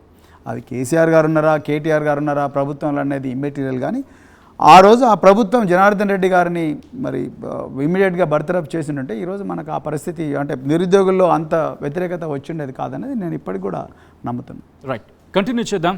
కౌసల్య? ప్రవీణ్ గారు, మీరు ఐపీఎస్ ఆఫీసర్గా సర్వీస్ చేశారు. తర్వాత మీ రాజకీయ లక్ష్యం కోసం మీరు రాజకీయాల్లోకి వచ్చారు. బీఎస్పీ పార్టీ నుంచి బీఆర్ఎస్లోకి చేరారు. గతంలో మీరు కేసీఆర్ గారిని విమర్శించారు. అదే పార్టీలో ఇప్పుడు మీరు చేరింది అసలు ఎలా అనిపిస్తుంది? దీన్ని ఎలా చూడొచ్చు? విమర్శించారు ఆయన్ని, ఆయన అధికారం. నేను మళ్ళీ రిపీట్ చేస్తున్నా, నేను ఈరోజు కూడా చెప్తున్నా, ఆ రోజు కూడా చెప్పినా, నేను బీఆర్ఎస్లో చేరిన రోజు కూడా నేను ఇదే చెప్పిన. నేను కేసీఆర్ గారికి నాకు వ్యక్తిగతమైన వైరం అనేది లేదు. నేను రాజకీయాల్లోకి వచ్చింది ఏ వర్గాలైతే అనాదిగా పీడనకు, వేదనకు, అణచివేతకు గురవుతున్నారో, వెనుకబాటుతనానికి గురవుతున్నారో వాళ్ళ గొంతుకగా వచ్చిన, ప్రభుత్వంలో ఎలాంటి తప్పు జరిగినా ఆ తప్పుల వల్ల ఈ వర్గాలకు నష్టం జరిగితే ఆ వర్గాల తరపున వాళ్ళ ప్రతినిధిగా నేను పోరాటం చేసిన. అంతే తప్ప నేను ప్రభుత్వంలో ఒక వ్యక్తి మీదనో లేకపోతే ఇంకొక వాళ్ళ వ్యక్తిగత అలవాట్ల మీదనో లేకపోతే వాళ్ళ ఇంకా రకరకాల పర్సనల్ విషయాల మీద నేను ఎప్పుడు కూడా ఎవరి మీద కూడా పోరాటం చేయలేదు. ఒకవేళ చేస్తే కూడా అది తప్పు. నేను చేసిందంతా కూడా ప్రజలకు న్యాయం జరగాలని పోరాటం చేసిన, విద్యార్థులకు న్యాయం జరగాలని పోరాటం చేసిన, నిరుద్యోగులకు న్యాయం చేయాలని పోరాటం చేసిన, గిరిజనులకు కానీ, మహిళలకు కానీ, చిన్నపిల్లలకు కానీ, హాస్టల్లో ఉండే పిల్లలకు కానీ వాళ్ళకి న్యాయం జరగాలని నేను పోరాటం చేసిన. అంతే తప్ప అందరు అనుకుంటున్నట్టుగా నేను కేసీఆర్ గారిని ఏదో వ్యక్తిగతంగా విమర్శించినా అనుకోవడం కరెక్ట్ కాదు. ఈరోజు అధికారంలో ఉండే రేవంత్ రెడ్డి గారి మీద కూడా నాకు వ్యక్తిగత వైరం లేదండి. ప్రభుత్వ విధానాలు ఏవైతే ఉన్నాయో ప్రభుత్వ విధానాల వల్ల ప్రజలకు నష్టం జరిగినప్పుడు దాన్ని ప్రశ్నించడం ప్రతిపక్షంలో ఉండే ప్రతి పార్టీ మీద కూడా ఆ పాత్ర ఉంటుంది. లేకపోతే మరి రాజకీయాల్లోకి ఎందుకు వచ్చినట్టు, ప్రతిపక్షంలో ఎందుకున్నట్టు? అంటే మీరు అర్థం చేసుకోండి. ఇప్పుడు ప్రభుత్వం తప్పులు చేస్తే ప్రశ్నించడం కోసం ప్రతిపక్షం ఉంది. మీరు ఏ నాయకుడైనా సరే, ఏ రాజకీయ నాయకులైనా సరే, వాళ్ళకి రాజకీయంగా లక్ష్యం ఉన్నప్పుడు అధికారంలో ఉన్న పార్టీ వైపు వెళ్తారు జనరల్గా. అసలు బీఆర్ఎస్ వైపే వెళ్ళడానికి అసలు కారణం ఏదైనా పర్టికులర్ రీజన్ ఏమైనా ఉందా? నేను మళ్ళీ చెప్తున్నాను, బీఆర్ఎస్కు ఒక గొప్ప ఉద్యమ ప్రస్థానం ఉంది, 24 సంవత్సరాల పోరాటం చేసిన ప్రస్థానం ఉంది, అందులో 10 సంవత్సరాల అధికారంలో ఉన్న ప్రస్థానం ఉంది. అంటే మీరు రాజకీయ ప్రస్థానం స్టార్ట్ చేసినప్పుడు బీఆర్ఎస్ లోకి ఎందుకు వెళ్ళలేకపోయారు? అంటే మీరు ఇప్పుడు చెప్తున్నట్టుగా నేను బహుజన్ సమాజ్ పార్టీలోకి చాలా మంచి ప్రశ్న అండి. నేను బహుజన్ సమాజ్, ఆ రోజు బీఆర్ఎస్ అధికారంలో ఉంది, ఆ రోజు నేను బహుజన్ సమాజ్ పార్టీ అనే ఒక పార్టీ సామాజిక న్యాయం కోసం ఈ దేశంలో వీరోచిత పోరాటం చేసి ఒక దళిత మహిళను ముఖ్యమంత్రిగా కూడా చేసి, ఓకే, ఉత్తరప్రదేశ్ లాంటి రాష్ట్రంలో ముఖ్యమంత్రిగా చేసిన చరిత్ర ఈ పార్టీకి ఉంది. కాన్షీరామ్ గారి భావజాలం కానీ, అంబేద్కర్ గారు, జ్యోతిరావు పూలే, పెరియార్ రామస్వామి ఇలాంటి వ్యక్తుల ఏమంటారు సిద్ధాంతాలకు ప్రభావితమై నేను ఆ పార్టీలోకి పోవడం జరిగింది. కాకపోతే ఆ పార్టీలో కొన్ని పరిమితులు ఉన్నాయి, ఆ పరిమితులు ఉన్నాయని తెలుసుకున్న రోజు ఆ పరిమితుల గురించి వ్యక్తిగతంగా మీకు బీఎస్పీ పార్టీ తరఫున ఏదైనా వ్యక్తిగత దూషణలు ఏమైనా ఉన్నాయా? వ్యక్తిగత దూషణలు ఏం లేవండి. మాయావతి గారిని నేను ఇప్పటికి కూడా గౌరవిస్తాను, కానీ వారు తీసుకున్న రాజకీయ నిర్ణయాల వల్ల మాలాంటి శ్రమించి పోరాడిన రాష్ట్ర స్థాయి నాయకులకు చాలా ఇబ్బంది కలిగింది. వారు ఏకపక్షంగా నిర్ణయాలు తీసుకోవడం, తర్వాత బీజేపీకి తలొగ్గి వారు నిర్ణయాలు తీసుకుంటున్నారు, తర్వాత బీజేపీకి బీఎస్పీ ఒక బీ టీమ్గా మారిందన్న ఒక అపవాదును విదిలించుకోవడానికో లేకపోతే వాటి మీద క్లారిఫై చేయడం కోసం ఆ పార్టీ ఏమాత్రం ప్రయత్నం చేయడం లేదు. సార్, రీసెంట్గా లోక్సభ ఎన్నికలు జరిగాయి, దాంట్లో బీజేపీకి 8 స్థానాలు గెలిచింది. సో ఇప్పుడు బీజేపీ స్థిరపడుతుంది తెలంగాణలో. సో ఆ విధంగా చూసుకుంటే బీజేపీకి కాంగ్రెస్కి మధ్య గట్టిగా పోటీ జరగబోతుంది వచ్చే ఎన్నికల్లో, లోక్సభ కానీ లేదా అసెంబ్లీ ఎన్నికలు కానీ గట్టిగా పోటీ ఉండబోతుందని చెప్పి తెలుస్తుంది. అసలు బీఆర్ఎస్ కనుమరుగైపోతుందనే విమర్శలు కూడా వస్తున్నాయి. అసలు బీఆర్ఎస్ పార్టీ కూడా ఉండబోదని చెప్పి చాలా ప్రచారం జరుగుతుంది. దీని గురించి మీరేమంటారు? ఎందుకంటే మీరు అదే పార్టీలో రీసెంట్గా చేరారు కాబట్టి. కేవలం రాజకీయ పరిజ్ఞానం లేని వాళ్ళు మాత్రమే ఇలాంటి విమర్శ తీసుకొస్తారండి. ఎందుకు నేను ఈ మాట చెప్తున్నానంటే, బీఆర్ఎస్ కనుమరుగవడం అనేది అసాధ్యం. 25 సంవత్సరాల పోరాటం, తద్వారా వచ్చిన అధికారంలో తెలంగాణ అనే ఒక రాష్ట్రానికి, కొత్త రాష్ట్రానికి ఒక బలమైన పునాది వేయడం, ఈ లక్షలాది మందిని తన పోరాటం వల్ల ప్రభావితం చేయడం, ఎన్నో తరాలు ఈ పోరాటం వల్ల పెరగడం, అంటే ప్రభావితం కావడం, ఇంత గొప్ప ప్రస్థానం ఉన్న పార్టీ ఈ ఒక్క పార్లమెంట్ ఎలక్షన్లలో సీట్లు రానంత మాత్రాన కనుమరుగు అవుతాం అనుకోవడం రాజకీయాల మీద స్పష్టమైన అవగాహన లేని వాళ్ళు మాత్రం. కానీ ప్రవీణ్ గారు, మీరు అసాధ్యం అన్నారు, కానీ ప్రజలు సుసాధ్యం చూపించారు కదా. పార్లమెంట్లో ఒక్క సీటు కూడా మీకు రాలేదు. అది రాజకీయాల్లో ఒకప్పుడు బీజేపీకి కేంద్రంలో ఇందిరాగాంధీ చనిపోయిన తర్వాత 1984లో వచ్చిన ఎన్నికల్లో బీజేపీకి కేవలం 2 సీట్లు వచ్చాయి దేశంలో, 2 సీట్లు వచ్చినాయి దేశంలో. సో అంత మాత్రాన మా బీజేపీ కనుమరుగు అవుతాను అనగలము మనం? మరి ఇలా అధికారంలో వచ్చిన వాళ్ళు. సో అంటే రాజకీయాల్లో ఇవన్నీ కామన్ అండి. అంత ఇది మహాప్రస్థానంలో ఇదొక ఒక మైలురాయి అంతే తప్ప ఇదొక మజిలీ. సో దానివల్ల మనం ఏదో దీనివల్లనే అంత అయిపోయింది. బీఆర్ఎస్ 39 మంది ఎమ్మెల్యేలు ఉన్నారు, ఎంతోమంది వేలాది మంది సర్పంచులు ఇప్పటికి కూడా బీఆర్ఎస్ వాళ్ళ పదవీకాలం అయిపోయింది తప్ప ఇప్పటికి కూడా వేలాది మంది ఎంపీటీసీలు, వేలాది మంది, వందలాది మంది జెడ్పీటీసీలు ఇప్పటికి కూడా బీఆర్ఎస్ వాళ్ళే ఉన్నారు. మున్సిపల్ కార్పొరేషన్ చైర్మన్లు బీఆర్ఎస్ వాళ్ళే ఉన్నారు ఇప్పటికి కూడా. సో ఎక్కడ మీరు బీఆర్ఎస్ కనుమరుగు అవుతుంది అంటున్నారు? ఇది కేవలం బీజేపీ అయితే మాత్రం ఇంకా సాధ్యం కాదంటున్నారు. బీజేపీ ఎదుగుదలకు మాత్రం జరగకపోవచ్చు అంటున్నారు. బీజేపీ తెలంగాణలో ఎదగనివ్వం, మేము అడ్డుకుంటాం. ఎందుకు చెప్తున్నా అంటే తెలంగాణ ఏర్పాటు ఎన్నడూ కూడా కోరుకోని పార్టీ, అంటే మనస్ఫూర్తిగా కోరుకోని పార్టీ బీజేపీ, కాంగ్రెస్లు. అదేవిధంగా బీజేపీ వస్తే ఈ రాష్ట్రం అల్లకల్లోలం అవుతుంది, మత సామరస్యం అనేది పోతుంది. అదేవిధంగా ఈ ప్రాంతం అంతా కూడా మరొక్కసారి దోపిడీకి గురవుతుంది. ఇక్కడ ఇంకా కొంతమందిని పెట్టి ఇక్కడి నుంచి మొత్తం కూడా ఇక్కడుండే సంపద అంతా కూడా గుజరాత్కు తీసుకుపోవడం కోసమో ఇంకో దగ్గరికి తీసుకుపోవడం కోసం అద్భుతమైన ప్లాన్ వేసి కేవలం ఒక తోలు బొమ్మను ఇక్కడ పెట్టి అక్కడి నుంచి మొత్తం కూడా సంపద తీసుకుపోయే ప్రమాదం జరుగుతుంది. అందుకొరకే బీజేపీ వల్ల ఈ రాష్ట్రానికి పూర్తిగా, బీజేపీ కాంగ్రెస్ 2 జాతీయ పార్టీల వల్ల తెలంగాణ ప్రయోజనాలు ఏ మాత్రం కూడా బాగుపడవు. మీరు చూడండి, డేటా తీయండి. గత 52 సంవత్సరాల కాంగ్రెస్ పాలనలో తెలంగాణ డెవలప్ అయిందా, లేకపోతే 10 సంవత్సరాల కేసీఆర్ గారి పాలనలో తెలంగాణ డెవలప్ అయిందా? మీరు డేటా తీయండి, మీకు ఈజీగా అర్థమైపోతుంది. కానీ ఇక్కడ నా క్వశ్చన్ ఏంటంటే, మీరన్నట్టుగా ఓకే, సో సినారియో సంబంధించి ఇక్కడ మాట్లాడుకున్నప్పుడు, కానీ గతంలో ప్రధాని మోదీ వచ్చిన సందర్భంలో బీఆర్ఎస్ అధినేత కేసీఆర్ నా దగ్గరకు వచ్చారు, సఖ్యతగా మాట్లాడారు, పార్టీకి సంబంధించిన అంశాలను ప్రస్తావించారు, కొడుకును ముఖ్యమంత్రికి ఆ అంశం అంటూ కేటీఆర్ అంశాన్ని ప్రస్తావించారు. సో ఇటువంటి సినారియో, ఎందుకంటే వాళ్ళకి ఇప్పుడు మెజారిటీ అంతగా లేదు. సో బీఆర్ఎస్ కనుక సపోర్ట్ ఇస్తానంటే ఆర్ఎస్ ప్రవీణ్ కుమార్ బీఆర్ఎస్లో కంటిన్యూ అవుతారా? నేను బీఆర్ఎస్ పార్టీ విధి విధానాలకు కట్టుబడి ఉన్నానండి. మా అగ్రనాయకత్వం ఏ నిర్ణయం తీసుకున్నా ఆ నిర్ణయాన్ని కట్టుబడి ఉంటేనే నేను పార్టీ కార్యకర్తను. కానీ నాకుండే అవగాహన మేరకు, నాకుండే జ్ఞానం మేరకు ఇప్పుడున్న ప్రస్తుత రాజకీయ పరిస్థితిలో కానీ, ముందు ముందు వచ్చే రాజకీయ పరిస్థితుల్లో కానీ కేసీఆర్ గారు లౌకికత్వాన్నే కాపాడతారు, రాజ్యాంగ విలువలనే కాపాడతారు.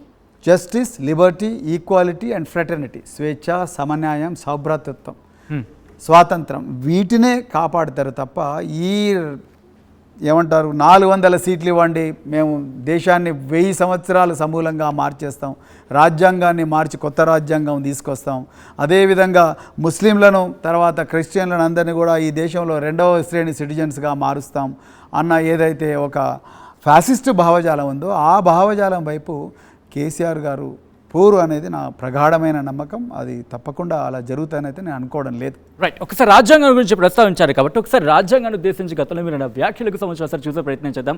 ఆ తర్వాత మళ్ళీ మీ రియాక్షన్కి వస్తాను. ఒకసారి బైట్ ప్లీజ్.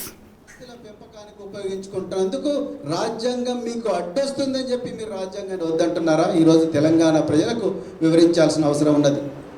మీ కళ్ళ కిందనే మీరు ఏ నీటిపారుదల శాఖకు మంత్రిగా ఉన్నారో ఆ నీటిపారుదల శాఖలోనే ఒక ఐఏఎస్ ఆఫీసర్ తన ఇంట్లో జరిగిన వివాహానికి ఒక contractor, mega engineering infrastructures limited అనే కాంట్రాక్టర్ ఏకంగా 50 లక్షల రూపాయల ఇంట్లో ఉండే ఒక కార్యక్రమానికి ఇస్తున్నాడంటే మరి కాళేశ్వరంలో ఎన్నో ప్యాకేజీలు దక్కించుకున్న ఈ సంస్థ ఒక ఐఏఎస్ ఆఫీసర్ ఇంట్లో ఒక జరిగిన మీ ఏ నీటిపారుదల శాఖ ఉందో ఆ నీటిపారుదల శాఖలో లక్షల కోట్ల రూపాయల కాంట్రాక్ట్లు నా నీటిపారుదల శాఖలో ఉన్న ఒక ఆఫీసర్ ఇంట్లో ఒక కార్యక్రమానికి ఆ కంపెనీలు స్పాన్సర్ చేస్తున్నాయంటే ఈ విషయాలు దేశ ప్రజలకు తెలియకూడదనా మీరు రాజ్యాంగాన్ని మరి రద్దు చేయమంటున్నారు?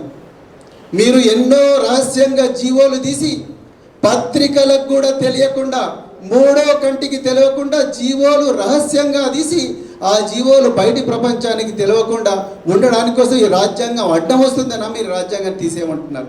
రైట్, ప్రవీణ్ గారు, గతంలో రాజ్యాంగానికి సంబంధించి మీరు చేసిన కమెంట్స్ ఇప్పుడు ఇదే స్టాండ్ ఉంటుందా, మారుతుందా ప్రవీణ్ గారిది?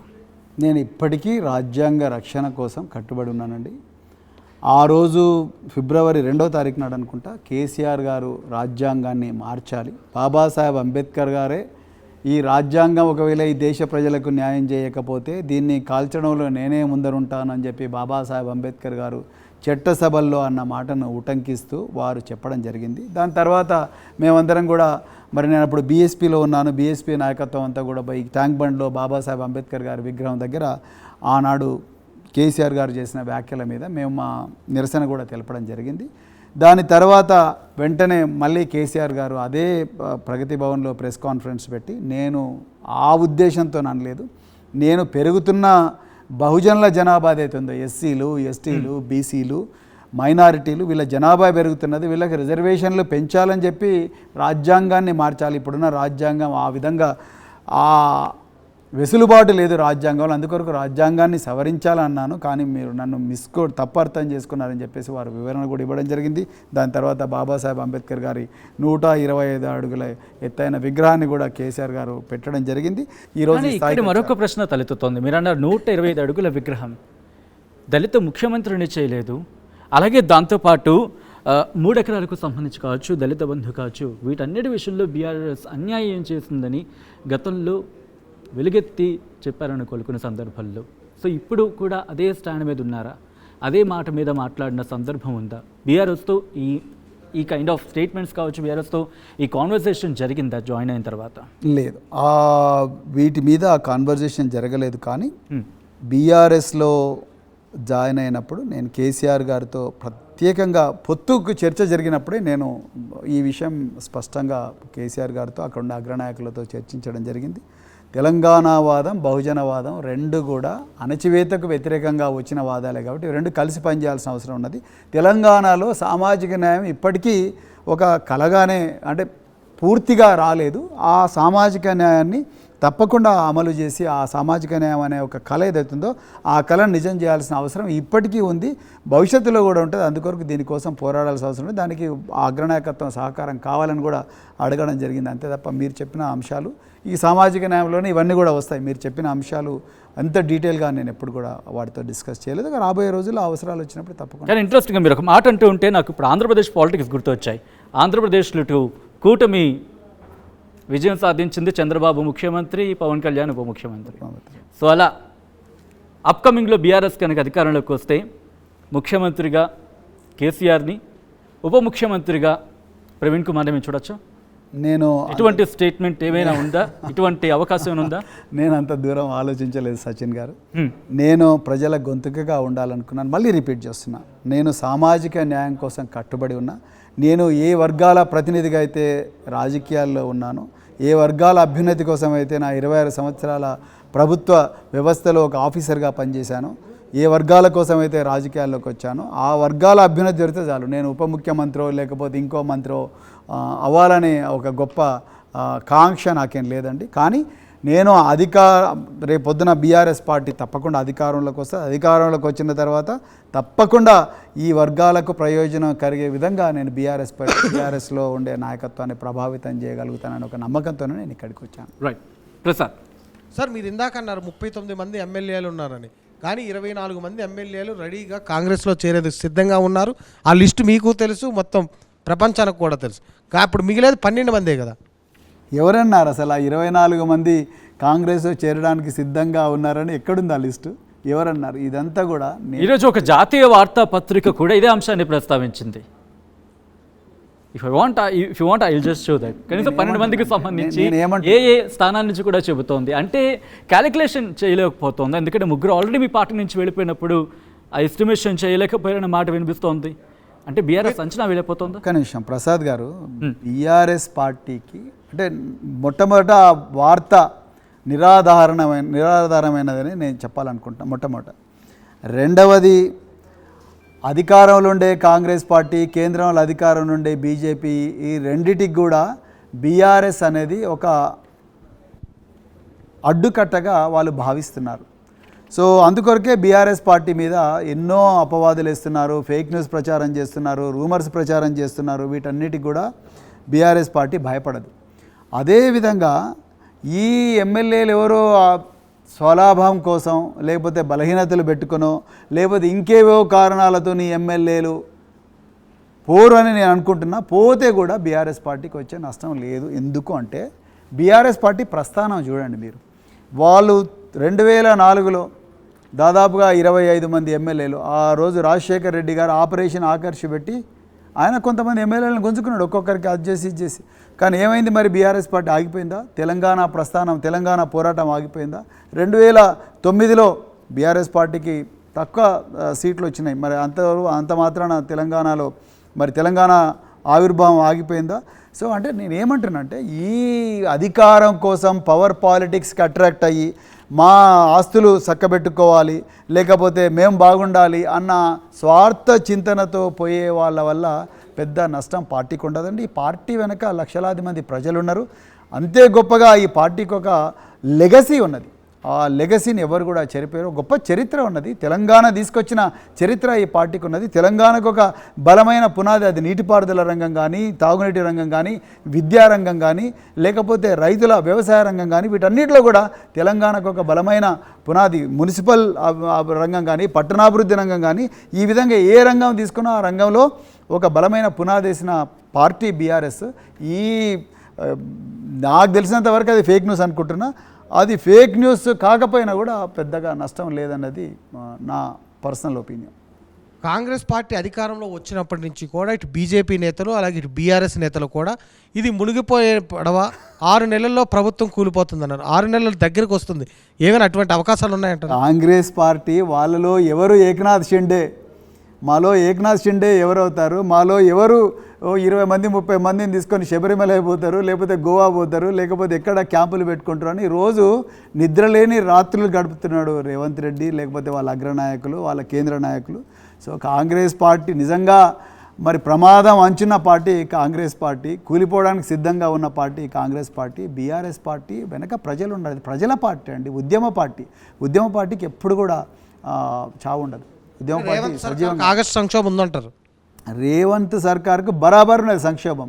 వాళ్ళ దాంట్లో ఎంతమంది ముఖ్యమంత్రి క్యాండిడేట్లే, రేవంత్ రెడ్డి విధి లేక కోమటిరెడ్డి వెంకటరెడ్డి నేననే ముఖ్యమంత్రి క్యాండిడేట్ గారు, ముఖ్యమంత్రి పదవికి అర్హుడనే పరిస్థితి రేవంత్ రెడ్డి అనాల్సి వచ్చిందంటే ఆ పార్టీ ఎంత బలహీనంగా ఉందో మీరు అర్థం చేసుకోవచ్చు. ఆ కాంగ్రెస్ పార్టీ అంటేనే కమిషన్లు, అదేవిధంగా బ్రూ ట్యాక్స్ అంటున్నారు, ఒకరు బట్టి, ఇంకోటి రేవంత్, ఇంకోటి ఉత్తమ్, అట్లా ఎవరికి వీలైనంత వాళ్ళు కాంట్రాక్టర్ల మీద ట్యాక్సులు వేస్తూ, అదేవిధంగా వాళ్ళ ఆదాయాలు పెంచుకుంటూ ప్రజల ఆదాయానికి గండి కొడుతూ బతుకుతున్న పార్టీ అలా కాంగ్రెస్ పార్టీ. ఒక రాష్ట్రం కోసం ఒక స్పష్టమైన ప్రణాళిక, ఒక రోడ్ మ్యాప్ 2028 2030 నాటికి తెలంగాణ ఈ విధంగా ఉండాలి, తెలంగాణలో విద్యారంగం ఈ విధంగా ఉండాలి, అదేవిధంగా ఉపాధ్యాయ రంగం ఈ విధంగా ఉండాలి, నిరుద్యోగులు ఈ విధంగా బాగుపడాలి, తర్వాత అదేవిధంగా వ్యవసాయ రంగం ఈ విధంగా ఉండాలని ఒక స్పష్టమైన ప్రణాళిక లేని పార్టీ కాంగ్రెస్ పార్టీ అండి. బీజేపీ కూడా అంతే, వాళ్ళకు ప్రణాళిక లేదు. తెలంగాణ భవిష్యత్తు గురించి తెలంగాణలో ఉండే అన్ని వర్గాల ప్రజలు 2050లో కూడా ఏ విధంగా ఉండాలా అన్న ఒక ప్రణాళిక ఉన్న పార్టీ కేవలం బీఆర్ఎస్. కాళేశ్వరం కేసు, గొర్రెల పంపిణీ కేసు, ఫోన్ ట్యాపింగ్, ఈరోజు మళ్ళీ 6,000 కోట్ల విద్యుత్ కొనుగోలుకు సంబంధించినటువంటి కుంభకోణం. ఈ అన్ని కేసుల్లో మీ అగ్రనాయకులందరూ కూడా జైలుకి వెళ్ళే అవకాశం ఉందా? చాలా మంచి ప్రశ్న, ధన్యవాదాలు ఈ ప్రశ్న అడిగినందుకు. తెలంగాణ ప్రజలకు నిజాలు తెలవాల్సిన అవసరం ఉన్నది. నేను మళ్ళీ రిపీట్ చేస్తున్నాండి, వీళ్ళు రోజు పేపర్లల్లా న్యూస్లల్లా విపరీతంగా లీకులు చేస్తూ ఏం చెప్తున్నారు, ఆ కుంభకోణం ఈ కుంభకోణం అంటున్నారు. కుంభకోణం అయితే మరి కేసు పెట్టవయ్యా, కుంభకోణం అయితే తీసుకురా, ఆధారాలు ఏవో ప్రజల ముందర పెట్టు. కుంభకోణం అన్నప్పుడు ఆధారాలు ఉండాలి నీ దగ్గర, ఆధారాలు ఉంటే అవి ప్రజల ముందర పెట్టాలి, దాని మీద చర్చ జరగాలి. చర్చ జరగకుండా ఊకే రోజు లీకులు ఇవ్వడం, ప్రతిరోజు కూడా ఇదే లీకులు ఇచ్చుకుంటూ ఆనాటి అధికార పార్టీ అయిన బీఆర్ఎస్ను, దాని నాయకత్వాన్ని, మరి ముఖ్యంగా కేసీఆర్ గారిని, కేసీఆర్ గారి కుటుంబాన్ని, లేకపోతే కేసీఆర్ గారి మంత్రివర్గంలో పనిచేసిన మంత్రుల మీద విపరీతంగా దుమ్మెత్తిపోయడం తప్ప వీళ్ళు చేస్తున్న పాలన ఏముందండి నాకు అర్థం కాదు. మీరు ఒకసారి ఆలోచించండి, శాతవాహనులు 3వ శతాబ్దం క్రీస్తుపూర్వం 3వ శతాబ్దంలో ఈ తెలుగు రాష్ట్రాలను పరిపాలించారు. దాని తర్వాత వచ్చిన వాళ్ళు చాళుక్యులు శాతవాహనుల మీద ఇట్లనే అలిగేషన్ చేసిండ్రా? అరే మా శాసనసభాపక్ష నాయకులు హరీష్ రావు గారు, కేసీఆర్ గారు వీళ్ళు అసెంబ్లీ ఫ్లోర్ మీద చెప్పిండ్రు కాదండి, మీకేమైనా ఆధారం ఉంటే అసెంబ్లీలో పెట్టండి, చర్చిద్దాం, తీసుకురండి, చర్చిద్దాం, దాని మీద డిబేట్ చేద్దాం, అసెంబ్లీ ఫ్లోర్ మీద డిబేట్ చేద్దాం అంటున్నారు. ఎందుకు రేవంత్ రెడ్డి గారు భయపడుతున్నారు అసెంబ్లీ మీదకి డాక్యుమెంట్స్ అని తీసుకురావడం కోసం? మీ పార్టీ అధ్యక్షుడు కేసీఆర్ వస్తే అవన్నీ చూపిస్తానంటున్నాడు. ఎందుకండి ఇప్పుడు చెప్పించామనండి, కేసీఆర్ గారు ఎందుకండి, అక్కడ మంత్రులుగా చేసిన వాళ్ళు ఉన్నారు. జగదీష్ రెడ్డి గారు విద్యుత్ శాఖ మంత్రిగా చేసిండ్రు, నీటిపారుదల శాఖ మంత్రిగా హరీష్ రావు గారు చేశారు, పట్టణాభివృద్ధి శాఖ మంత్రిగా కేటీఆర్ గారు చేశారు. మీరు పెట్టండి, show the documents, place them on the floor of assembly so that everybody can discuss. ఎందుకు మీరు చెప్పడం లేదు? ఎంతసేపు ఆయన జస్టిస్ నరసింహారెడ్డి గారిని ఒక కమిషను, పీసీ ఘోష్ ఇంకో కమిషను, ఇంకో కమిషన్, కమిషన్లు పెట్టి కాలయాపన చేయడం. అసలు మీకు అధికారం ఇచ్చింది ఎందుకోసం? మీరు 6 గ్యారంటీలు ఇచ్చిండ్రు, 6 గ్యారంటీలు అమలు చేయండి, 6 గ్యారంటీలు అమలు చేయండి. మీరు ఎన్నో విద్యార్థులకు ఒక్కొక్కరికి 5 లక్షలు ఇస్తున్నారు, ఇచ్చిండ్రా? 200 యూనిట్లు ఫ్రీగా ఇస్తున్నారు, ఇచ్చిండ్రా? అదేవిధంగా మీరు మహిళలకు 2,500 రూపాయలు ఇస్తామన్నారు, ఇచ్చిండ్రా? కాంగ్రెస్ వాళ్ళు ఇవి అన్నీ రైతులకు మరి 15,000 రూపాయలు కౌలు రైతులకు ఇస్తామన్నారు, ఇచ్చిండ్రా? ఇవన్నీ చేయడం ఆపేసి ఎంతసేపు కమిషన్లు, కాలయాపన, లేకపోతే ట్యాపింగ్ అంటారు, ఒకసారి కుంభకోణం అంటారు, ఆ కుంభకోణం అంటారు. మరి ఏమనుంటే చూపించండి కదా, put them on the floor of assembly so that entire assembly can discuss on that. అది దమ్ము లేదు. ఎంతసేపు పేపర్లను అడ్డం పెట్టుకొని వాటికి లీకులు ఇవ్వడం, రోజు బదనాం చేయడం. ఇది నేను చెప్తున్న రేవంత్ రెడ్డి గారికి పరిపాలన చేయడం రాదు అని చాలా క్లియర్గా అర్థమైపోయింది. పరిపాలన చేయొచ్చినోడైతే ఏం చేస్తాడంటే రీసెట్ బటన్, అమ్మ నాకు ఈ తెలంగాణ ప్రజలు ఒక గొప్ప అవకాశం ఇచ్చిండ్రు, కేసీఆర్ గారి కన్నా నాకు ఇంకా మంచి పేరు రావాలని ఆ స్కీమ్లను మరింత పదును పెట్టి ఇంకా విశాలమైన ప్రజానీకానికి దాని ఫలాలు అందేటట్టుగా చూస్తారు తప్ప ఈ విధంగా కమిషన్లు పెట్టి అది పెట్టి ఏందండి. రోజు పొద్దున్న లేచినప్పుడు నుంచి ఇదే పని, ఆ లీకు ఈ లీకు, ఇక్కడ జరిగింది, ఇక్కడ జరిగింది, ఈ కుంభకోణం జరిగింది. మరి నువ్వు పరిపాలన ఎక్కడ చేస్తున్నట్టు? ప్రజలు నీకు ఇవి చేయడం కోసం ఇచ్చిండ్రా? ప్రజలు 6 గ్యారెంటీలు అమలు చేయమని ఇచ్చిండ్రు. ప్రజలు అదే విధంగా మీరు కేసీఆర్ బాగా చేసిండు, అంతకన్నా ఇంకా బాగా చేయాలని ఇచ్చిండ్రు. కానీ మరి చేస్తున్నది ఏంటి? ఆ లీకు ఈ లీకు మేము ఉంటే చూపించండి, ఎందుకు చూపించడం లేదు? ఆ నరసింహారెడ్డిని అడ్డం పెట్టుకొని, లేకపోతే పీసీ ఘోష్ని అడ్డం పెట్టుకొని, ఇంకొకరిని అడ్డం పెట్టుకొని రోజు ఇదే చేస్తున్నారు. మరి పరిపాలన 7 నెలలు అయింది ఇప్పుడు అధికారంలోకి వచ్చి. ఏం చేసిండ్రు మీరు 7 నెలల్లో? ఏం చేయలేదు. అందుకొరకు వీళ్ళకి ఆ అర్హత లేదండి. ఇంతసేపు ఈ బదనాం చేసే రాజకీయాలను మానుకోవాలి. మెడకాయ మీద తలకాయ ఉన్న ఏ పొలిటీషియన్ కూడా. కేసీఆర్ గారు 2014లో చీఫ్ మినిస్టర్గా అయినప్పుడు ఆనాడు తెలంగాణ ఘోరంగా చీకట్లో ఉన్నది.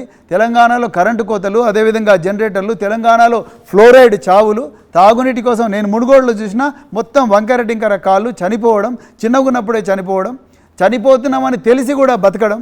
అలాంటి పరిస్థితి నుండి మరి పోవాలని చెప్పి మిషన్ భగీరథ తీసుకొచ్చారు, కాళేశ్వరం తీసుకొచ్చారు. అదేవిధంగా గురుకుల పాఠశాలలు 12వ తరగతి అయిన వెంటనే పిల్లలకు, అమ్మాయిలకు అందరికీ పెళ్ళిళ్ళు కావడం, తల్లిదండ్రులు విధి లేక చిన్నతనంలో పెళ్ళిళ్ళు చేయడం, ఇది ఆగాలని చెప్పేసి వాళ్ళందరికీ వేలాది గురుకుల పాఠశాలలు పెట్టి వాళ్ళకి ఇంగ్లీష్ మీడియం ఇచ్చేయాలి. వాళ్ళందరూ కూడా సాఫ్ట్వేర్ ఇంజనీర్లుగా, ఎయిర్ క్రాఫ్ట్ పైలట్స్గా, అదేవిధంగా నేవల్ కెప్టెన్స్గా మారే దార్శనికత ఉందండి. ఇది ఉండాలి. కానీ చూపించొద్దంటారా? నేను చూపించొద్దని అంటలేనండి, రోజు దాని మీదనే చర్చ అనవసరం. అంటే తప్పులు చేస్తే తప్పులు చేసిన వాళ్ళు తప్పకుండా శిక్ష అనుభవిస్తారండి. కానీ తప్పు కాని దాన్ని మళ్ళీ మళ్ళీ తప్పు అని, తప్పు దాని మీద చర్చ లేకుండా ఎవరినో అడ్డం పెట్టుకొని ఆ డేటా ముందరికి తీసుకురాకుండా, అందరితో ప్రజాబాహుల్యంతో చర్చించకుండా రోజు ఈ విధంగా బదనాం చేయడం అనేది ఒక పరిపక్వత ఉన్న రాజకీయ నాయకుడు చేసే పని కాదు అని నేను అంటున్నాను. అంతే. రైట్. మరొక ఇంట్రెస్టింగ్ అంశం, ఎందుకంటే కాంగ్రెస్ పార్టీకి సంబంధించి మీరు మాట్లాడినప్పుడు జాతీయ స్థాయిలో వినిపిస్తున్న మరొక మాట ఈవీఎంస్కి సంబంధించి, ఈవీఎం ట్యాంపరింగ్ జరిగింది అనేది. ఈవెన్ ఎలాన్ మస్క్ కూడా చేసిన ట్వీట్ని మీరు చూస్తుంటారు. సో మీరేమనుకుంటున్నారు, నిజంగా ఈవీఎం ట్యాంపరింగ్ జరుగుంటుందా? ఎందుకంటే ఒక పోలీస్ అధికారి నేనైతే దాని మీద స్పష్టమైన కామెంట్ చేయలేను. కానీ నేను ఓటేసినప్పుడు మాత్రం నేను ఏ గుర్తు మీద అయితే నేను ఓటేసానో ఆ వీవీప్యాట్లో ఆ గుర్తే వచ్చిందండి. సో నేను ఈవీఎం ట్యాంపరింగ్ మీద నేను కామెంట్, ఇప్పుడున్న నాకుండే జ్ఞానం మేరకు నేను కామెంట్ చేయలేను. బట్ ఎలాన్ మస్క్ లాంటి ఒక గొప్ప మేధావి ఈవీఎం మీద కామెంట్ చేసి ఇట్ కెన్ బి హ్యాక్డ్ అని ఎలాన్ మస్క్ గారు అన్నారు. అది ఒక ప్రమాదకరమైన, మాజీ ముఖ్యమంత్రి జగన్, ఈవెన్ వైసీపీ కూడా ఆ అంశాన్ని కోట్ చేస్తూ మాట్లాడుతాం. ఇది ఒక ప్రమాదకరమైన సంకేతం. అందుకొరకు గతంలో ఈవీఎంలు ఉన్నప్పటికీ కూడా జిహెచ్ఎంసీలో బ్యాలెట్ పేపర్తోనే ఎలక్షన్లు జరిపారు. ఆ విధంగా బ్యాలెట్ పేపర్తో ఎలక్షన్లు జరిపితే మనకు వచ్చే పెద్ద నష్టమేం లేదండి. ఆగమేఘాల మీద రిజల్ట్స్ వచ్చి ఏదో చేసి ఏదో సాధించాలనేది రకరకాల దేశాలు, ఇప్పటికి కూడా అభివృద్ధి చెందిన దేశాలు, అమెరికాతో సహా చాలా దేశాలు కూడా బ్యాలెట్ పేపర్ మీదనే చేస్తున్నాయి. సో తప్పేం లేదు. ఈవీఎం మీద అంత అపనమ్మకం ఉంటే తప్పేం లేదు. బట్ ఎలక్ట్రానిక్ గ్యాడ్జెట్లో మరి ఈ ఎలాన్ మస్క్ లాంటి మేధావి అన్నాడంటే కొంచెం ఆలోచించాల్సిన అవసరం ఉన్నది. సో నేను అనుకుంటాను ఆ డేంజర్ ఎప్పుడైనా ఉంటుంది. ఇప్పుడు ఉందో లేదో అనేది అయితే నేను చెప్పడం కష్టం. కానీ నాకైతే ఇంతవరకు అలాంటి డేంజర్ ఉన్నట్టుగా అనిపించలేదు. నేను ఓటేసినప్పుడైతే నా గుర్తు నేను చాలా క్లియర్గా చూసుకోగలిగాను. సో నేను ఏ గుర్తుకైతే ఓటేసానో ఆ గుర్తు నేను చాలా క్లియర్గా చూసుకోగలిగాను. సో అందుకొరకు నాకు పెద్దగా అపనమ్మకాలు లేవు. కానీ but this danger is always there. So electronic gadget can be hacked అన్నప్పుడు మరి ఇప్పుడు టెక్నాలజీ వస్తుంది, ఆర్టిఫిషియల్ ఇంటెలిజెన్స్ వస్తుంది, సో రోబోటిక్స్ వస్తున్నాయి, తర్వాత జనరేటివ్ ఆర్టిఫిషియల్ ఇంటెలిజెన్స్ వస్తుంది. సో వీటి వల్ల చాట్ జీపీటీ యుగంలో బతుకుతున్నాం మనం. సో అందుకొరకు వీటి గురించి ఆలోచించాల్సిన అవసరం అవుతుంది. ప్రవీణ్ కుమార్ గారు అసెంబ్లీ ఎన్నికల్లోనూ లోక్సభ ఎన్నికల్లోనూ రెండిట్లోనూ ఓడిపోయారు. అసలు నెక్స్ట్ మీ టార్గెట్ ఏంటి? మీరు ఏం చేద్దాం అనుకుంటున్నారు? గెలవడం. ఎక్కడ, ఎవరి, ఏ పార్టీ నుంచి? ఇప్పుడు ఇవే క్వశ్చన్స్ డౌన్ అని చెప్పుకోవాలి మీ విషయంలో. ఎక్కడ అని నేను ఇప్పటికే చెప్పలేను. కానీ బీఆర్ఎస్ పార్టీ నుంచే గెలుస్తా అనుకుంటున్నాను. గెలుస్తా అన్న హోప్తోనే రాజకీయాల్లోకి వస్తారు. నేను ప్రతిదీ కూడా క్రికెట్ మ్యాచ్లో ఏ టీం పోయినా ఫస్ట్ గెలుస్తామనే పోతారు. కానీ ఓడిపోతే మనం చేసేది ఏముండదు. కానీ మళ్ళీ ప్రయత్నం చేస్తాం అంతే తప్ప ఒక్క ఓటమితోనో కుంగిపోవడమో లేకపోతే గెలుపుతోని పొంగిపోవడం అలాంటి పనులు నేను చేయను. గెలుపు ఓటములు సహజం. అది రాజకీయాలను కొంచెం దగ్గరగా చూసిన వ్యక్తిని కాబట్టి నాకు అంత ఇబ్బంది పడలేదు. నేను అందరిలాగా ఏడవడం కానీ లేకపోతే నిరాశ చెంది. కానీ ఇక్కడ క్వశ్చన్ రైజ్ అవుతుంది. ఎందుకంటే మీరు సిర్పూర్ నుంచి పోటీ చేసినప్పుడు బీఎస్పీ నుంచి పోటీ చేశారు, నాగర్ కర్నూలు నుంచి పోటీ చేసినప్పుడు బీఆర్ఎస్ నుంచి పోటీ చేశారు. అండ్ నెక్స్ట్ ఎక్కడ పోటీ చేస్తారు? ఏ పార్టీ నుంచి పోటీ చేస్తారు? కాంగ్రెస్ నుంచా, బీజేపీ నుంచా? లేదు, బీఆర్ఎస్ నుంచి చేస్తాం. తప్పకుండా బీఆర్ఎస్ నుంచే చేస్తాను. నేను ఇంతవరకు ప్రసాద్ గారు అడిగిన ప్రశ్న కానీ, కౌశల్య గారు అడిగిన ప్రశ్న కానీ, వాటి మీదనే నేను మళ్ళీ చెప్తున్నాను, బీఆర్ఎస్ నుంచే పోటీ చేస్తాను. తప్పకుండా గెలుస్తా అనే నమ్మకంతోనే నేను పోటీలో ఉంటానని అనుకుంటున్నాను. నాగర్ కర్నూలు నుంచి మీరు పోటీ చేసినప్పుడు బీఆర్ఎస్ ఓట్ పర్సంటేజ్ 26% పడిపోయింది. అంటే ఆ ప్రభావం అది 26% పడిపోయిందా? 26 అంటే అంతకు ముందు ఉన్న పర్సంటేజ్ కన్నా 26% పడిపోయింది అండ్ థర్డ్ పొజిషన్లో ఉంది. సో ఇది బీఆర్ఎస్ పార్టీ మీద వ్యతిరేకత లేదంటే ప్రవీణ్ గారి మీద ఏదైనా వాళ్ళకి నమ్మకం ప్రవీణ్ మీద ఏమైనా వ్యతిరేకత ఉందా? అంటే మీరు తీసుకున్న నిర్ణయంతో అక్కడ ఏకీభవించలేదా ప్రజలు? అది ఇంపాక్ట్ చూపించింది? చాలా మంచి ప్రశ్న, ధన్యవాదాలు ఈ ప్రశ్న అడిగేందుకు. ఎందుకంటే తెలంగాణ ప్రజలందరికీ కూడా ఈ విషయం తెలవాల్సిన అవసరం ఉందండి. నిజానికి తెలంగాణ ప్రజలు వాళ్ళు ఏ నిర్ణయం ఇచ్చినా ఆ నిర్ణయాన్ని నేను కానీ ఏ రాజకీయ పార్టీ అయినా కూడా గౌరవించాలి, వాళ్ళు ఏ తీర్పు ఇచ్చినా కూడా. కానీ కేసీఆర్ గారు మొదటి నుంచి ఒక మాట చెప్తున్నారు, ఏంటంటే ఎంత కూటమిలు ఉన్నా ఎన్ని జాతీయ పార్టీలు ఉన్నా కూడా తెలంగాణ ప్రయోజనాలను కాపాడడం కోసం తెలంగాణ ప్రయోజనాలే పరమావధిగా పుట్టిన పార్టీ, తెలంగాణను 10 సంవత్సరాలు పరిపాలించి అగ్రస్థానం నిలబెట్టిన పార్టీ బీఆర్ఎస్. కాబట్టి బీఆర్ఎస్ పార్టీని గెలిపిస్తే కేంద్రంలో పార్లమెంట్లో మన కోసం స్వచ్ఛంగా ఏ పార్టీకి లొంగకుండా ఏ అధినాయకత్వానికి లొంగకుండా మనకు గొంతుక ఉంటుందని మొదటి నుంచి కేసీఆర్ గారు చెప్పుకుంటూ వచ్చారు. కానీ మరి ప్రజలు దాన్ని సీరియస్గా తీసుకోలేదు. అందులో రెండవ కుట్ర ఏం జరిగిందంటే ఈ పార్లమెంట్ ఎన్నికల్లో బీజేపీ కానీ అంటే ఎన్డీఏ కూటమి కానీ కాంగ్రెస్ పార్టీ వాళ్ళ ఇండియా కూటమి కానీ వీళ్ళు ఈ లోకల్ పార్టీకి జాతీయ రాజకీయాలతో ఏం పని ఉంటుంది, వీళ్ళు పార్లమెంట్లో వచ్చే ఏం చేస్తారనే ఒక వాదాన్ని బలంగా కింది స్థాయి ప్రజల దాకా కూడా తీసుకుపోగలిగారు. సో దానివల్ల బీఆర్ఎస్ పార్టీలో ఉండే రెండవ శ్రేణి మూడవ శ్రేణిలో ఉండే చాలామంది కార్యకర్తలు కూడా వాళ్ళు కన్ఫ్యూజన్కి గురయ్యారు. తద్వారా ప్రజలు కూడా కొంత కన్ఫ్యూజన్కి గురయ్యారు. దానివల్లనే కొంత ఇబ్బంది అయింది. కానీ ఈరోజు తెలంగాణ ప్రజలు చాలా బాధపడుతున్నారు. నాకు చాలామంది చెప్పారు, అయ్యో సార్ మా కోసం లోక్సభలో కనీసం తెలంగాణ వాదాన్ని వినిపించే ఒక్కరు కూడా ఎంపీ లేకుండా పోయారు అన్న బాధ అనేది ఇవాళ తెలంగాణ ప్రజలకు స్పష్టంగా ఆ రోజు కేసీఆర్ గారి మాటలను సీరియస్గా తీసుకుంటే మనకి ఈ పరిస్థితి వచ్చి ఉండేది కాదు అని చెప్పి వాళ్ళు అంటున్నారు. ఇలా మీరు ఒకసారి ఆలోచించండి, మరి ఇలా కేంద్రం నుంచి మనకు రావాల్సిన నిధులు రాకపోతే ఎవరు అడగాలి? కాంగ్రెస్ వాళ్ళు అడుగుతారా? బీజేపీ వాళ్ళు అధికారం ఉన్న వాళ్ళు అడుగుతారా? ఎవరు అడగాలి? మళ్ళీ ఎవరు అడగాలి? ఇవాళ బీఆర్ఎస్ పార్టీని అడగాలి. తెలంగాణ తరపు నుంచి ప్రజలు అడగాలి. ఆ వాయిస్ అడగాలంటే వాయిస్ ఇప్పుడు వాళ్ళే నిర్ణయించుకున్నారు కదా, కాంగ్రెస్ బీజేపీ అని. వాళ్ళు కరెక్ట్ చెప్పండి. బీఆర్ఎస్ సరిగా వాయిస్ వినిపించట్లేదని వాళ్ళు నిర్ణయించుకొని కాంగ్రెస్ బీజేపీ రెండింటినీ వాళ్ళు కోరుకున్నారు. ఏదైనా సార్ మనకు ఫైనల్ రిజల్ట్ అనేది ఓటర్స్ మిషన్లో ఏవిఎంలో ఏదైతే నొక్కారో అది రిజల్ట్, అంతే కదా సార్? అవును, అంతే, అదే చెప్తున్నా. రిజల్ట్ నేను తీర్పు మీద కామెంట్ చేయడం లేదు, కానీ నేను తీర్పు ద్వారా వచ్చిన పర్యవసానాల మీద నేను కామెంట్ చేస్తున్నా. ఆ తీర్పు ఈ విధంగా ఇచ్చారు, 8 మంది బీఆర్ఎస్ 8 మంది కాంగ్రెస్ వాళ్ళకి ఇచ్చిండ్రు, 8 బీజేపీ వాళ్ళకి ఇచ్చిండ్రు, 1 ఎంఐఎం వాళ్ళకి ఇచ్చారు. సో దానివల్ల జరుగుతున్న నష్టం ఏందో నేను చెప్పిన. ఇవాళ బీజేపీ అధికారంలో ఉంది, బీజేపీ అధికారంలో ఉన్న బీజేపీ మరి కేంద్ర కిషన్ రెడ్డి కానీ లేకపోతే ఇంకొకరి వల్ల కానీ ఇలా తెలంగాణకు వచ్చే లాభం ఏంటి? లేకపోతే అధికారంలో లేని కాంగ్రెస్ 8 మంది ఎంపీల వల్ల తెలంగాణకు వచ్చే లాభం ఏంటి? అదే తెలంగాణ ఈరోజు ఒక 5 మందో 6 మందో 7 మందో ఎంపీలో 10 మంది ఎంపీలు తెలంగాణ ఎంపీలు కేంద్రంలో ఉంటే వాళ్ళు తెలంగాణ ప్రయోజనాలకు ఎక్కడ విఘాతం కలిగినా ఓపెన్గా మాట్లాడగలిగారు, ఎందుకంటే వాళ్ళ పనే తెలంగాణ. ప్రవీణ్ గారు, ఎందుకంటే మీరు అన్నట్టుగా కాంగ్రెస్ 8 స్థానాలు ఇచ్చారు, బీజేపీకి 8 స్థానాలు ఇచ్చారు. మీకు అంటే గొంతుకగా బీఆర్ఎస్ ఉండదని భావించారా?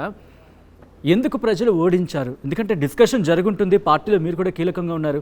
What are the conclusion points? అంటే ఏదో ఒక పాయింట్ అంటూ ఉండాలి కదా పార్టీలో డిస్కషన్కి వచ్చినప్పుడు. అంటే తెలంగాణ ప్రజలు ఈ కేంద్రంలో పార్లమెంటులో ఎన్డీఏ కూటమి ఒకవైపు, ఇండియా కూటమి ఒకవైపు, అంటే కాంగ్రెస్ బీజేపీ కూటములు 2 వేరువేరుగా ఉన్నాయి. ఆ రెండింటికే పని ఉంటుంది. ఈ 3వ పార్టీకి ఏ పని ఉంటుంది అనే ఒక వాదన ఏదైతే బలంగా ఒక 6 నెలల నుంచి ముందరికి పోయిందో ఆ వాదన కరెక్ట్ అని తెలంగాణ ప్రజలు అమాయకంగా నమ్మిండ్రు. దానివల్ల ఈరోజు వాళ్ళు ఇబ్బంది పడుతున్నారని నేను అంటున్నాను. అది కూటమి విషయం ఇప్పుడు మీరు ఆలోచిస్తున్నారా? ఇటు ఇండియా బ్లాక్కి సంబంధించి కావచ్చు, ఎన్డీఏకి సంబంధించి కావచ్చు, ఏమైనా ఆత్మావలోకనం జరుగుతోందా? ఈ బ్లాక్ కావచ్చు, దేంట్లో? చాలా మంచి ప్రశ్న, ధన్యవాదాలు ఈ ప్రశ్న అడిగినందుకు. చాలా మంచి ప్రశ్న. నాకు తెలిసినంత వరకు తెలంగాణ లక్ష్యమే పరమావధిగా, తెలంగాణలో రాజ్యాంగబద్ధమైన పాలన, మరి ముఖ్యంగా లౌకికత్వం, స్వేచ్ఛ, సౌభ్రాతృత్వం ఇలాంటి విలువలు ఉండాల్సిన పాలన ఏదైతే ఉందో ఆ పాలన ద్వారా ఆ పాలన తీసుకొచ్చే పార్టీగా బీఆర్ఎస్ తెలంగాణ ప్రయోజన దృష్టిలో పెట్టుకొని ఆలోచిస్తుంది తప్ప మిగతా పార్టీలలాగా చేయదని నేను అనుకుంటున్నాను. మరి రాబోయే రోజుల్లో అగ్రనాయకత్వం ఇంకా దీని మీద ఇప్పుడే రిజల్ట్స్ వచ్చినాయి, ఇప్పుడే నరేంద్ర మోడీ గారు కొలువుదీరారు కాబట్టి ఇప్పుడే ఇంకా జాతీయ రాజకీయాల గురించి ఆలోచించే పరిస్థితి ఇంకా ఉంటుందని నేను అనుకోను. బట్ ఇప్పుడు మాకు ముఖ్యంగా మా పార్టీకి స్థానిక సంస్థలు, తర్వాత రాబోయే రోజుల్లో మున్సిపల్ ఎన్నికలు ఇవన్నీ వస్తున్నాయి కాబట్టి దాని మీద రాబోయే రోజుల్లో ఏం చేయాలనే దాని మీద తీవ్రంగా మరి సమాలోచనలు జరుగుతాయని అనుకుంటున్నాను. అనదర్ క్వశ్చన్ దీప్తి, మీరు క్వశ్చన్ అడగాలనుకుంటున్నారు? Yeah please Deepthi. ప్రవీణ్ గారు, 6 నెలల రేవంత్ పాలనపై మీరేమనుకుంటున్నారు? మీ అభిప్రాయం ఏంటి? నేను రేవంత్ గారి పాలనకు ఎన్ని మార్కులు ఇవ్వాలి అనే దానికన్నా కూడా ఆ పేపర్ దిద్దాలని నాకు అనిపించట్లేదు. అంటే సపోజ్ ఒక 100 మార్కులు కనుక్కుందాం, ఏ పేపర్ అయినా దాదాపు ఆ పేపర్ నేను దిద్దనండి. అంటే దాంట్లో ఒరిజినాలిటీ లేదు పాలనలో. ఈ కాపీలు కొట్టిన పేపరు డిబార్ చేయాల్సిన ప్రభుత్వం ఇది. అంటే ఆ పేపర్ను దిద్దడానికి కూడా అర్హత లేని పేపర్ అది. అంటే ఈ పాలనకు ఎలాంటి మార్కులు కూడా ఇవ్వాలి. అసలు పేపర్ విత్హెల్డ్లో పెట్టాలి రిజల్ట్. ఎందుకు చెప్తున్నా అంటే వీళ్ళు అసలు ఏ స్పష్టమైన లక్ష్యంతో వచ్చిండ్రండి. వీళ్ళు ఏ రోడ్ మ్యాప్ తీసుకొని వచ్చారు జనాల ముందరికి. వీళ్ళు 6 గ్యారంటీలు అన్నారు. 6 గ్యారంటీలులో కేవలం మహిళలకు బస్సుల్లో ఉచిత ప్రయాణం తప్ప మిగతా ఏ గ్యారంటీ కూడా ఫుల్ఫిల్ చేయలేని ప్రభుత్వం. మీరు ఆ గ్యారంటీలు నేను ఎందుకయ్యా అమలు చేయడం లేదంటే దేవుడి మీద ఒట్టు, నేను తప్పకుండా ఆగస్టు 15 ఏప్రిల్ 14 నాడు చేస్తాను ఒక ఆయన అంటాడు, తర్వాత ఆగస్టు 15 నాడు ఇంకోటి అంటాడు, ఇంకోటి అంటాడు. అసలు దేవుడి మీద ఒట్టు పెట్టేంత ఘోరమైన పరిస్థితి ఎందుకు వచ్చింది? అసలు మనం ఎందుకు దేవుడి మీద ఒట్టు పెడతాం చెప్పండి? మనం జనాలు నమ్మనప్పుడే, అవతలోడు నమ్మనప్పుడే దేవుడి మీద ఒట్టు పెడతాం, అంతేనా కదా? అమ్మ మీద ఒట్టు, నాన్న మీద ఒట్టు, నీ మీద ఒట్టు, దేవుడి మీద ఒట్టు అంటాం. ఈ దేవుడి మీద ఒట్టు పెట్టే పాలన ఏందండి? నాకు అర్థం కాదు. ప్రజలు నమ్మకంతో మీకు ఓటేసినప్పుడు మళ్ళీ దేవుడి మీద ఒట్టు నేను ఆగస్టు 15 నాడు ఇస్తా, ఇంకొక దేవుడి మీద ఒట్టు నేను ఆగస్టు 20 నాడు ఇస్తా, అదేం పాలన నాకు అర్థం కాదు. సో అసలు ఏమాత్రం మార్కులు ఇవ్వడానికి అర్హత లేని పాలన ఇలా తెలంగాణలో కాంగ్రెస్ పాలన నడుస్తుంది. కేవలం అవినీతి ఎట్లా చేయాలి, వాళ్ళు ఎలక్షన్లలో ఎట్లా డబ్బులు పెట్టిండో ఆ డబ్బులన్నీ కూడా ఎట్లా వాపస్ తెచ్చుకోవాలి, ఇంకా అంతకు 3 ఇంతలు ఎంత సంపాదించాలన్న ఒక లక్ష్యంతోనే ఈ పాలన నడుస్తుంది తప్ప ప్రజల జీవనాన్ని మార్చే పాలన కాదు. ఇలా బీసీల పరిస్థితి తీయండి. బీసీలకు కామారెడ్డిలో ఏం చెప్పారు రేవంత్ రెడ్డి గారు? 42% బీసీలకు లోకల్ బాడీలో రిజర్వేషన్ ఇస్తాం, 24,000 మంది కొత్త వ్యక్తులను బీసీ వర్గాల నుంచి నాయకులను చేస్తామన్నారు. ఎందుకు ఏమైంది మరి ఆ పాలన? 6 నెలలు అయింది, 6 నెలల లోపల చేస్తామన్నాడు. మరి ఏమైంది కామారెడ్డి రిజర్వేషన్? సో అందుకొరకు రేవంత్ రెడ్డి పాలన ఘోరంగా విఫలమైందండి. కాంగ్రెస్ వాళ్ళకు పరిపాలన చేయడం చేత కాదు, వాళ్ళు కేవలం పర్సంటేజ్ల కోసమే ఇలా అధికారంలోకి వచ్చిండ్రు. రైట్, ప్రవీణ్ గారు ఢిల్లీ స్టూడియో మిమ్మల్ని క్వశ్చన్ అడుగుతారు. యా ఢిల్లీ. ప్రవీణ్ కుమార్ గారు, ప్రవీణ్ కుమార్ అనే పర్సన్ మేధావి వర్గానికి సంబంధించిన వ్యక్తి అని చెప్పేసి ప్రజల నమ్మకం.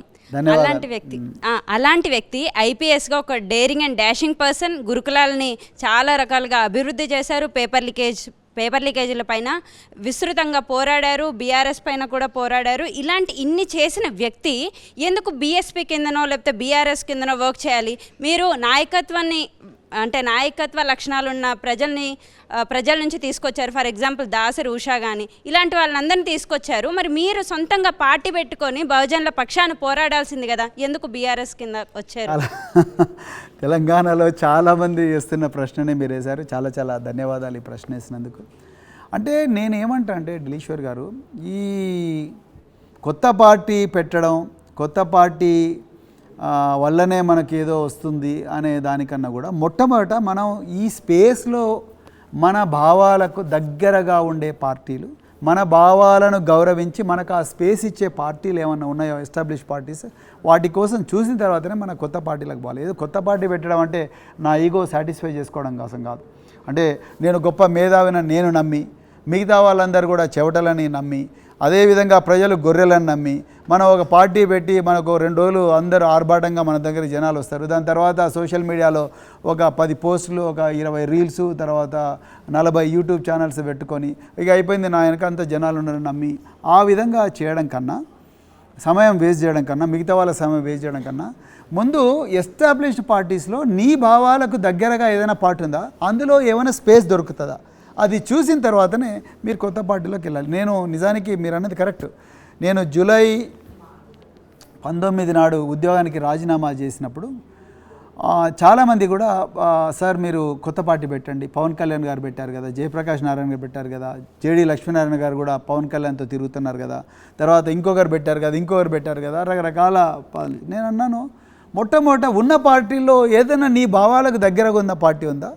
ఆ పార్టీ ఆల్రెడీ ఎస్టాబ్లిష్ అయింది, వాళ్ళ పార్టీలకు చాలా కార్యకర్తలు ఉన్నారు, కొంతమంది ఎంపీటీసీలు ఉన్నారు, సర్పంచ్ జెడ్పీటీసీలు ఉన్నారు, కాబట్టి ముందు వాళ్ళతో కలిసి పనిచేసి చూద్దాం సో అని చెప్పి నేను ఆ రోజు బీఎస్పీలో జాయిన్ కావడం జరిగింది. ఈరోజు బీఆర్ఎస్లో కూడా అందుకొరకే, అంటే అక్కడ స్పేస్ దొరక్కపోతేనే మనం కొత్త పార్టీ పెట్టాలి. అంతే కొత్త పార్టీ పెట్టి మళ్ళీ ఒక 20 సంవత్సరాలు ప్రస్థానం చేసి దాని తర్వాత అయ్యో ప్రజలు నా వెనక రాలేదు కదా అని చెప్పి బాధపడడం కన్నా, సో చాలామంది ఇప్పుడు పవన్ కళ్యాణ్ కొత్త పార్టీ పెట్టిండు కదా, ఆయన ఒక 15 సంవత్సరాలతో సక్సెస్ఫుల్ అని, అసలు ఉన్న పార్టీలను అద్భుతంగా ఆ పార్టీలోకి ఎంటర్ అయ్యి ఆ పార్టీలో నీ భావాలు వాళ్ళకి అర్థం చేయించి వాళ్ళ భావాలు నువ్వు అర్థం చేసుకొని యూ కెన్ ట్రావెల్. ఎందుకు కాకూడదు?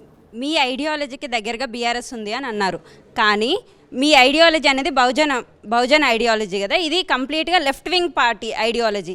అయితే బీఆర్ఎస్ పార్టీ మీరు చూసుకుంటే డెవలప్మెంట్ ఓరియంటెడ్, అంటే little bit right wing side ఉంటుంది. మరి ఎలా మీరు ఐడియాలజీకి దగ్గరగా ఉందని అంటున్నారు? మొట్టమొదటి డెవలప్మెంట్ రైట్ వింగ్ కాదండి, రైట్ వింగ్ డెవలప్మెంట్ అనేది ఉండనే ఉండదు. For your kind information, right అడుగు బలహీన వర్గాలకు సంబంధించి అయితే మాత్రం లెఫ్ట్ వింగ్ కదా, అప్పుడు కాంగ్రెస్ ఉంది కదా. BRS is a liberal party, BRS is a centrist party, okay. BRS is a constitutional party, right. So రెండవది, ఈ వర్గాలు ఏ వర్గాల అభ్యున్నతి కోసం అయితే మీరు డెవలప్మెంట్ అన్నారు, చాలా సంతోషం. ఈ డెవలప్మెంట్ అనేది బీఆర్ఎస్ లాంటి పార్టీల వల్లనే జరుగుతుంది. మిగతా పార్టీలు కేవలం ఫ్యాసిజాన్ని ముందరికి తీసుకొచ్చి రకరకాల వర్గాల మధ్యలో కొట్లాటలు పెట్టి ప్రజలను పోలరైజ్ చేసి వాళ్ళ అధికారాన్ని దండుకొని ఆ ప్రాంతాన్ని దోపిడీ చేయడం కోసమే మిగతా పార్టీలు వస్తాయి. కానీ బీఆర్ఎస్ అభివృద్ధే పునాదిగా, ప్రజల సంక్షేమమే పరమావధిగా, ప్రజల లోపల ఒక సమూలమైన మార్పు తీసుకొచ్చి ఈ రాష్ట్రం దేశంలో అగ్రస్థానంలో ఉండాలనే ఉద్దేశంతోనే ఈ బీఆర్ఎస్ పార్టీ వచ్చింది. అందుకొరకు నాకైతే నమ్మకం ఉంది ఈ పార్టీ ఎప్పుడు కూడా రైట్ వింగో లేకపోతే ఎక్స్ట్రీమ్ లెఫ్ట్ వింగో పోదు. ఈ పార్టీలో బహుజనవాదానికి ఇంకా స్పేస్ ఉందని నేను నమ్ముతున్నాను. అందుకొరకే నేను ఈ పార్టీలోకి వచ్చాను. రైట్. ఆర్ఎస్ ప్రవీణ్ కుమార్ గారు, లాస్ట్ క్వశ్చన్. ఎస్, మీరు ఎంపీగా కంటెస్ట్ చేయబోతున్నారు నెక్స్ట్ ఎమ్మెల్యేగానా, ఎంపీగానా ఎమ్మెల్యేగానా? పార్టీ ఏ పోటీ చేయమన్నా ఆ పార్టీకి నేను ఆ పార్టీ ఆ రణస్థలంలో నేను ఉంటానండి. సో నెక్స్ట్ వచ్చే ఎలక్షన్లు ఎమ్మెల్యే ఎలక్షన్లు నేను తప్పకుండా ఎమ్మెల్యేగా పోటీ చేద్దాం అనుకుంటున్నాను. సో సిర్పూర్ నుంచే? అది ఇప్పుడే నేను చెప్పాను. Right. Thank you so much Praveen Kumar గారు. ఆర్టీవీ స్టూడియోకి వచ్చి అన్సన్సార్లో పాల్గొని వాట్స్ యువర్ ఫ్యూచర్ స్టెప్స్ అనే అంశానికి సంబంధించి ఒక మాట చెప్పే ప్రయత్నం చేస్తున్నందుకు, అలాగే బీఆర్ఎస్లో మీరు ఎలా ఉండబోతున్న అంశానికి సంబంధించి కూడా క్లారిటీ ఇచ్చే ప్రయత్నం చేసినందుకు once again thank you so much. ఇది మాజీ ఐపీఎస్ అధికారి, బీఆర్ఎస్ నేత BRS Praveen Kumar. Uncensored. Keep watching and stay tuned. మరిన్ని వీడియోస్ కోసం ఛానల్ ని సబ్స్క్రైబ్ చేయండి, లేటెస్ట్ అప్డేట్స్ కోసం వాట్సాప్ ఛానల్ ని ఫాలో చేయండి, అండ్ లింక్ డిస్క్రిప్షన్ లో ఉంది.